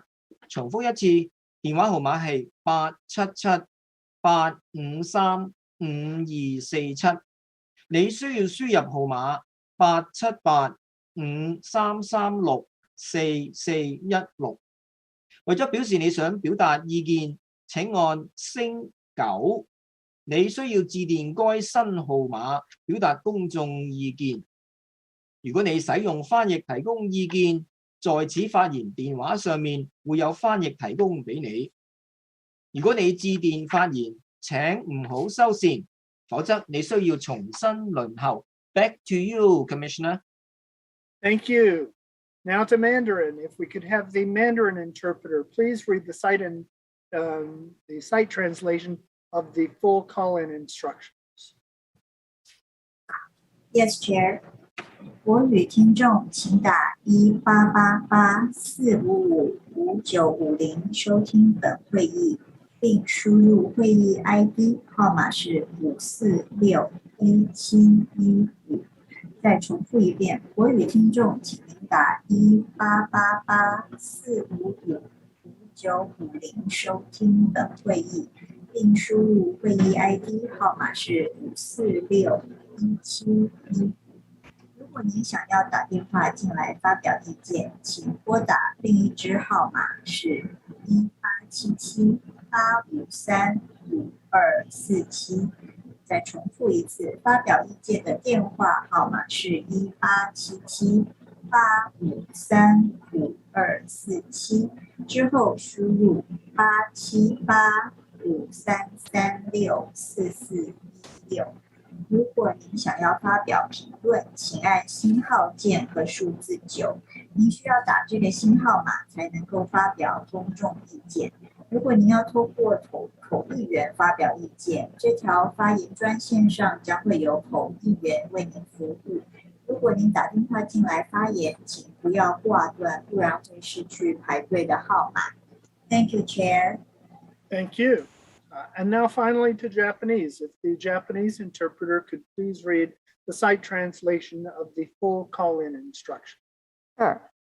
日本語でお聞きの皆さん、日本語のミーティングのお聞きになりたい方は、888-677-1833にお電話して、その後ミーティング ID ナンバー1825-795を入力してください。繰り返します。電話番号は888-677-1833です。そしてその後ミーティング ID の番号1825-795を入力してください。そして、公開の意見を発表された場合の電話番号は異なりますので、877-853-5247に電話をかけてください。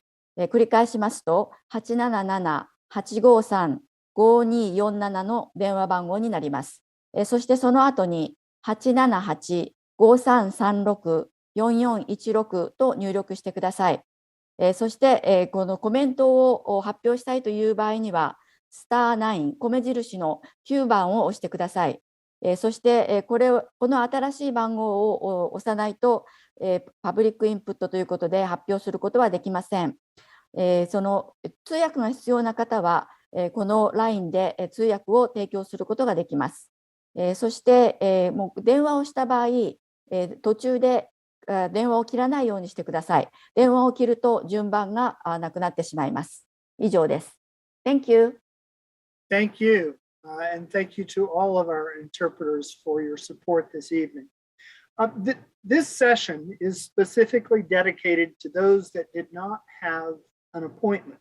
However, if you did have an appointment earlier and were unable to call in during your appointed time block, we still encourage you to call in now.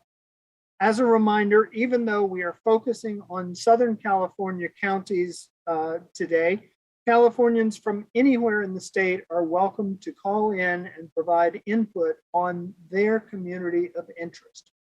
We will continue to take public input at this time. We also invite public comment at this time, not related to the line drawing. The phone line for public input and public comment will close at 7 p.m.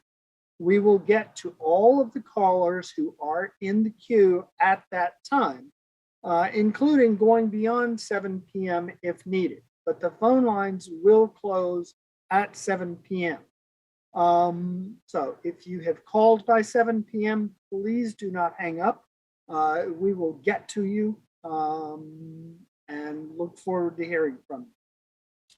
So at this point, let me turn it back over to Katie, our comment moderator. Absolutely, Chair.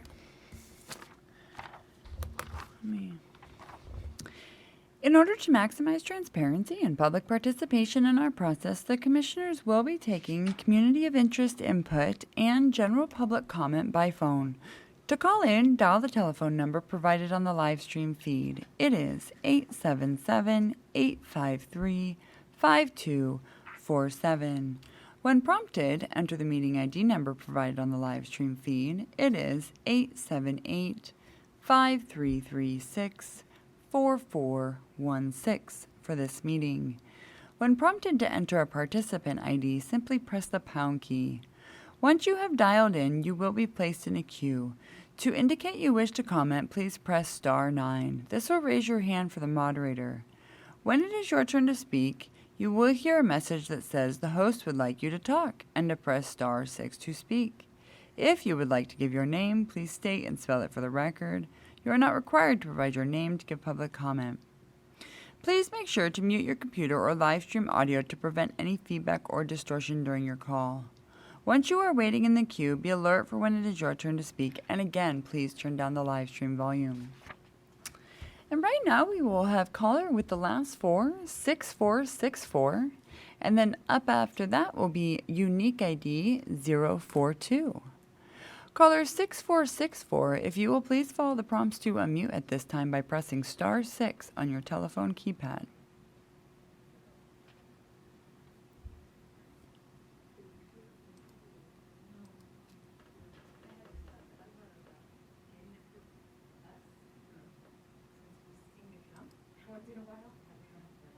Caller with the last four, 6464.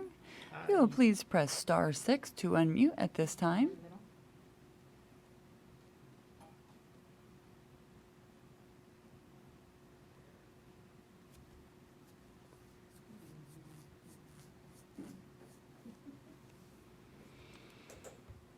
And one last time, caller 6464, if you will please press *6.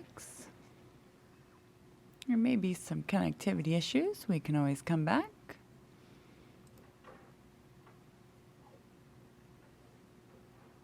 Caller 6464, I'm going to go ahead and come back around. Appears to be some connectivity issues.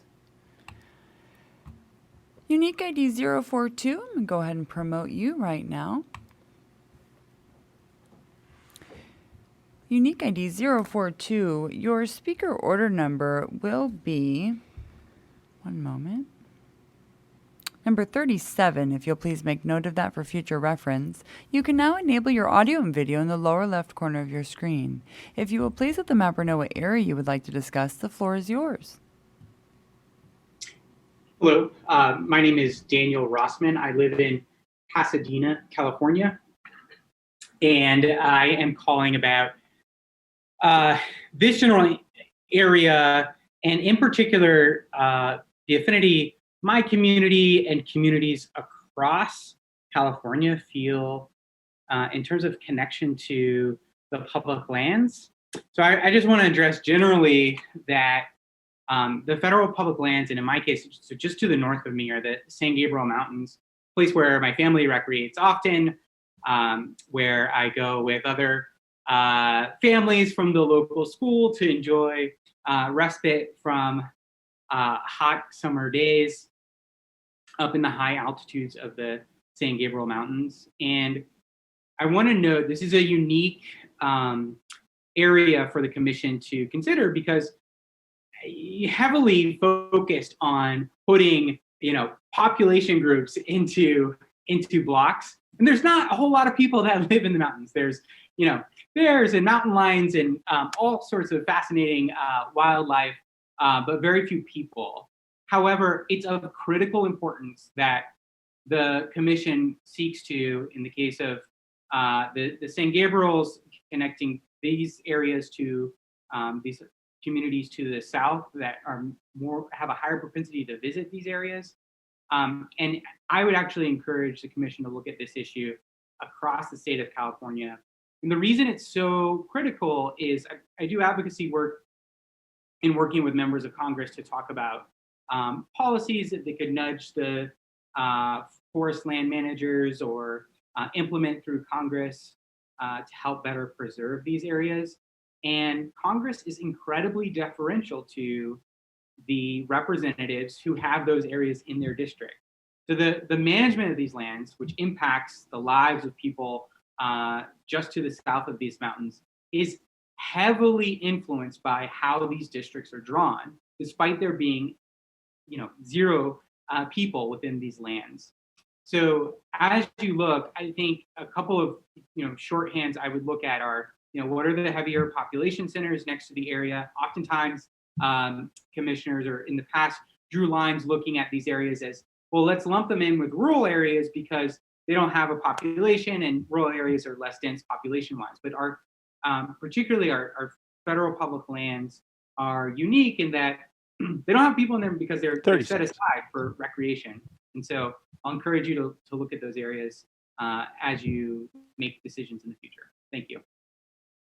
Thank you, Mr. Rossman.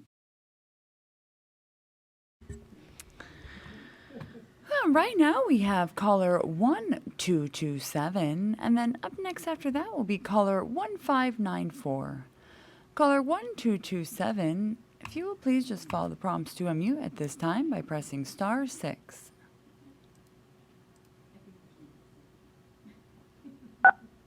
Caller 1227, your speaker order number will be number 38. If you'll please make note of that for future reference. And if you'll please let the mapper know what area you would like to discuss, the floor is yours. Thank you, Commissioners. The map area is San Diego, City of San Diego, this middle of the San Diego Bay. If you could put that up, please. We have that map up now. Go ahead, please. I guess I'm not seeing it. There's a little bit of a delay on the live stream, but you'll see it. Okay. The community of interest I'm calling about is the largest Hispanic community in San Diego County, which is located along the Chollas Creek. The Chollas Creek extends from the watershed, extends from La Mesa. If you would just bring that out, La Mesa, keep bringing it out. Oh yeah, you're doing good here. And it extends from La Mesa Lemon Grove to the bay. It was not originally part of the city of San Diego, but it is the place of first contact between Westerners and the Kumeyaay Chollas Creek band. It's at that place on the Chollas Creek where Pedro Fagis first met the Kumeyaay indigenous people. So I'm asking that you include the Chollas Creek, and I sent to the commission by email a letter. You're circling La Mesa. It's La Mesa going down to the bay. You're getting it there. So it kind of goes right in there. You can see Home Avenue. It's a large, there we go. It's in that area. And I've sent the commissioners maps of the watershed. And by including us in a single community of interest, you will not only recognize the point of first California contact, but the largest Hispanic community within the city and county of San Diego. Thank you very much, and keep up the good work. Thank you for your call. And right now we have caller 6464. They called us back. And then up next after that will be caller 1594. Caller 6464, if you will please follow the prompts to unmute at this time.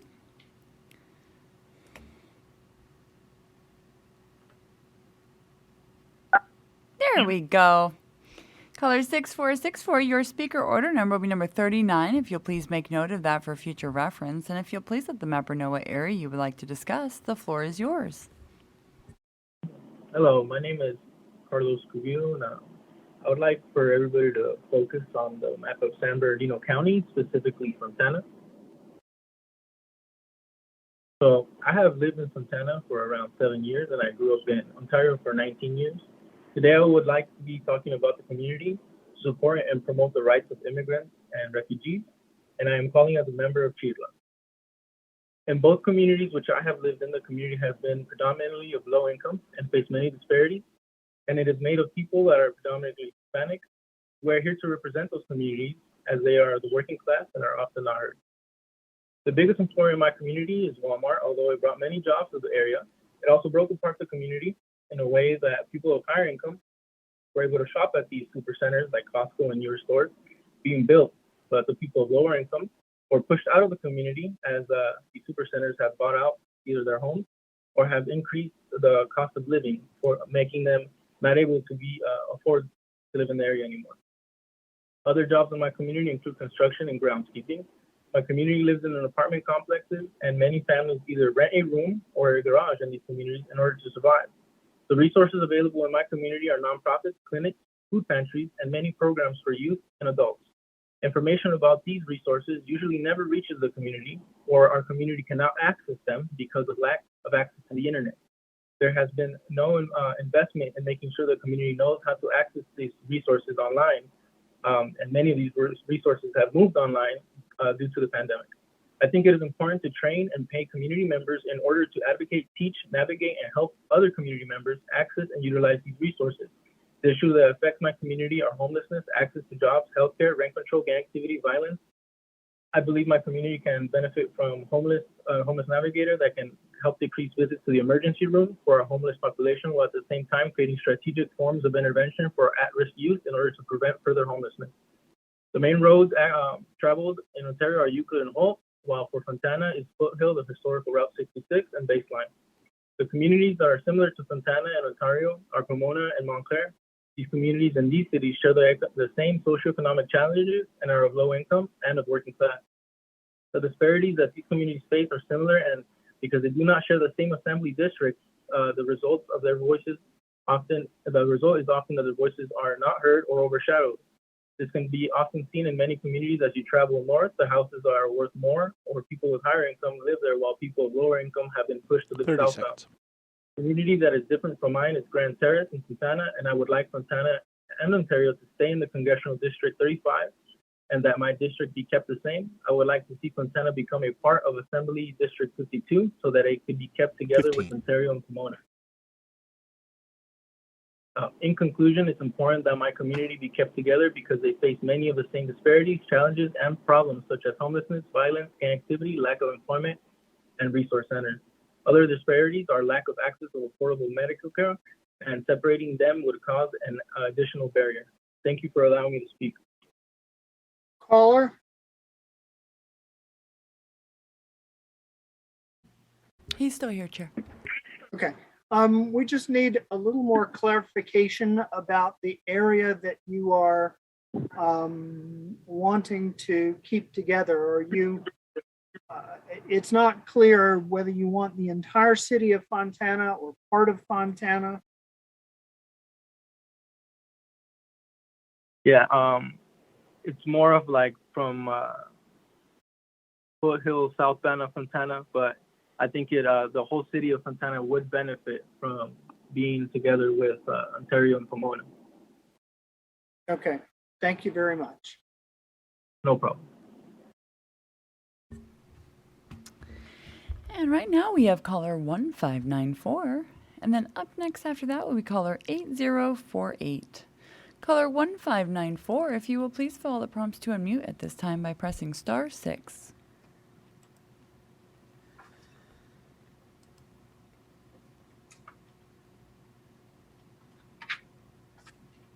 Caller 1594, will you be needing an interpreter this evening? No, I will not. Thank you. You Good are evening. welcome. One moment. Your speaker order number is number 40, if you'll please make note of that. And if you'll please let the mapper know what area you'd like to discuss, the floor is yours. Thank you. I'm referring to Fallbrook in San Diego County. My name is Jennifer DeMeo, DE-MEO. I am the president of Fallbrook Public Utilities District Board and a Fallbrook resident for over 15 years.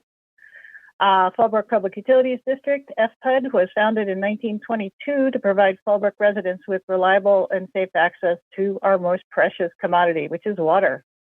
So today I'm testifying on behalf of Fallbrook to request that we are kept in the same district as surrounding inland communities that share our concerns over access to water and drought issues.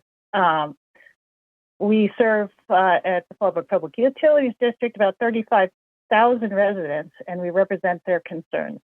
The unincorporated communities of rural North County, including Fallbrook, Bonsall, Valley Center, Rainbow, Palma Valley, and Duluth, have historically faced issues surrounding access to water for agriculture and livestock, as well as everyday needs. Due to dry climate in our region, many of our communities are at risk of drought, etc. So Fallbrook and the other unincorporated communities in inland North County often struggle to find the right balance between ag and residential use. Our communities form a community of interest over water.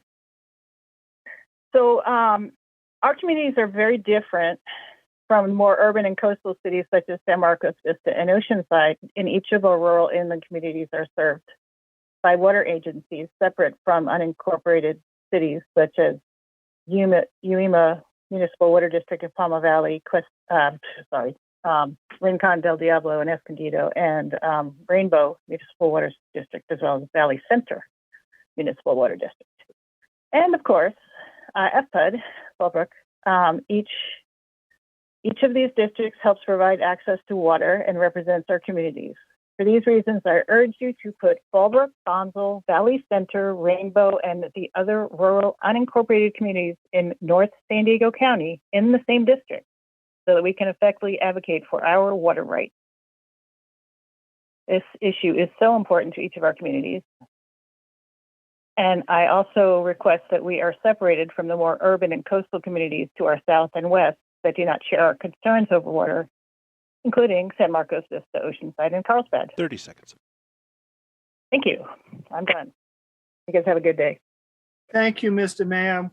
At this time, I just want to remind everyone that phone lines will be closing at 7 p.m. That's in 4 minutes from now. If you would like to call and share your public input as far as your community of interest, or if you have a public comment about the commission or our work, we invite you to do so, but we would need you to call in before 7 o'clock. At 7 o'clock, the lines will be locked and we will continue to hear anyone who is in the queue at that time. So, Katie, back to you. Thank you so much, Chair. And right now we have caller 8048, unique ID 023. And then up next after that will be caller 9731. Caller 8048, unique ID 023. If you will please follow the prompts to unmute at this time by pressing *6. Caller 8048.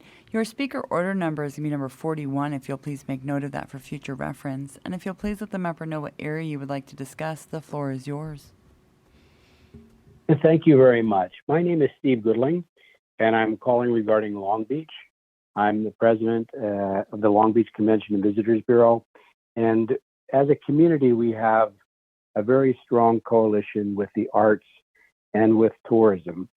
And keeping us together as a community is important to all of us. We've banded together during COVID as a community. We created an inoculation center over at the convention center. As a community, we broadcast live our performing arts during COVID. And all these things came together because we worked together as a community with our political leadership. And it was very important to us that we be able to continue to work together going forward.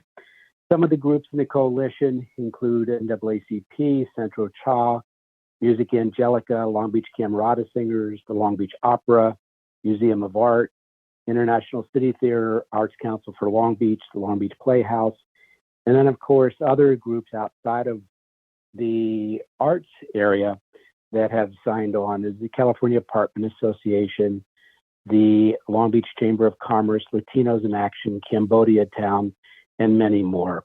All of these organizations represent thousands of residents and who both enjoy the arts and who are also active in these various components of our city. So we ask that the commissioners take to heart that we ask that we be able to remain as a community and that Long Beach be able to remain as it is. Thank you for your time, and we appreciate everyone's time in serving on this commission. Thank you, Mr. Goodling. It is going on 7 o'clock when the lines will be locked. We do have one more caller, so Katie, if you could invite our caller to share their input. Absolutely. Caller with the last four, 9731. If you will please follow the prompts to unmute at this time by pressing *6. Caller 9731, your speaker order number will be number 42. If you'll please make note of that for future reference. And if you'll please let the member know what area you would like to discuss, the floor is yours. Good evening. My name is James and I live in the city of Chino. So if we could zoom in on the very southwest corner of San Bernardino County that butts up against Orange, Riverside, and LA counties. That's the area I'll be discussing tonight. So I'm I'm 23. I'm a food delivery driver in my area. I'm expecting a return back to school pretty soon here. And this process of redistricting has caught my attention. I do know that in the past, my city was grouped with a different district up until 2013, as in a different area on the map. And over the last redistricting cycle, where Chino was included with District 35, which stretches eastward in the Inland Empire, whereas Chino Hills was mostly included in District 39, which stretches out towards LA and Orange counties. I do feel that where I live in my city and certain parts of my city don't really have much in common with the other areas. The city of Chino is kind of, it's not, for lack of a better way of saying it, it's not really all the same. The northern part of the city has more in common socioeconomically and demographically with the rest of the Inland Empire, cities such as Montclair, Ontario, and even Pomona. Whereas if you go farther south in the city of Chino, you have more newer developments, which have higher paying jobs, higher household incomes, and really different characteristics. It feels almost like a different city when you go from one end to the other. So for example, me and the people that I know and grow up with rather go to Chino Hills or parts of Orange County or Diamond Bar, or even farther out into Orange and LA counties to conduct their business and, for college and things like that. In addition to that, there is some data on the income statistics. In the census tracts north of Chino Avenue, located in the city of Chino, the average median income per family is only $64,000, which matches up closely with the city of Ontario and Montclair. But the farther south you go, the median income and the demographics and even, things such as newer buildings and shopping centers and the types of retail and commerce that are available match more up with cities like Chino Hills, Diamond Bar, Brea, Corona. So I would just ask that my part of Chino, which is the southern part, could just be grouped in a district that matches more of where the people who live there normally go to work and shop. And as myself and many people that I know spend time and do business and other things in those communities, having a representation that matches that where we live is important as well. So thank you. James, thank you for your call. We do have a question for you. Sure.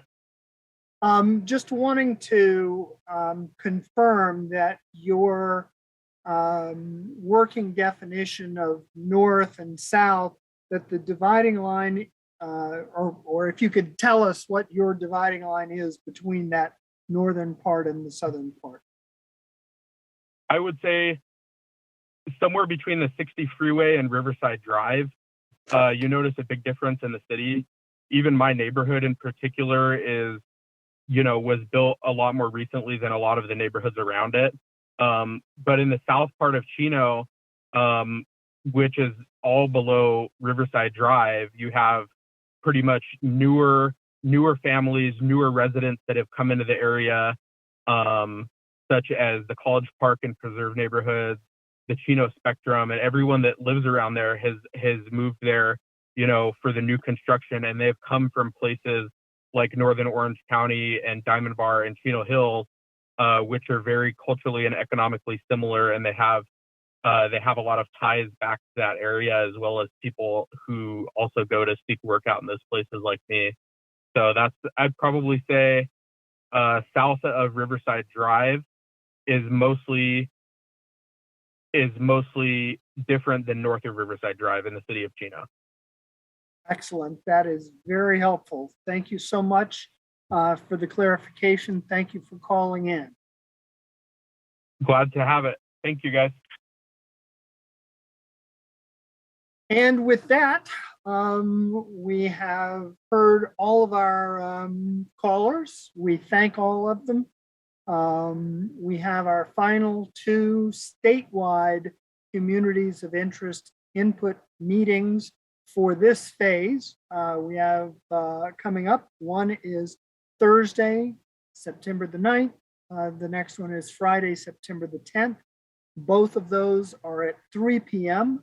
Both of those will have Spanish listening line and Spanish interpreters. Registration for each meeting closes 2 calendar days before at 5 p.m. So we have in fact passed the registration deadlines. That said, folks are welcome to call in without having reserved a speaking slot.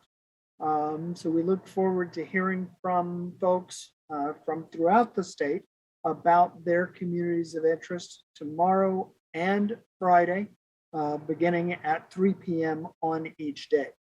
Our next business meeting, which will be a review of many of the communities of interest that we have heard about, will be on Saturday, September the 11th, beginning at 9:30 a.m. You can visit the meetings page at our website, wedrawthelinesca.org. Go to the meetings tab to see a list of any and all of our upcoming commission meetings. I would like to thank our staff, our interpreters, our mappers, my fellow commissioners, and again, all of our callers and those following this meeting for their dedication to this process. And we look forward to seeing folks again soon. So thank you very much. Meeting is adjourned 7:07 p.m.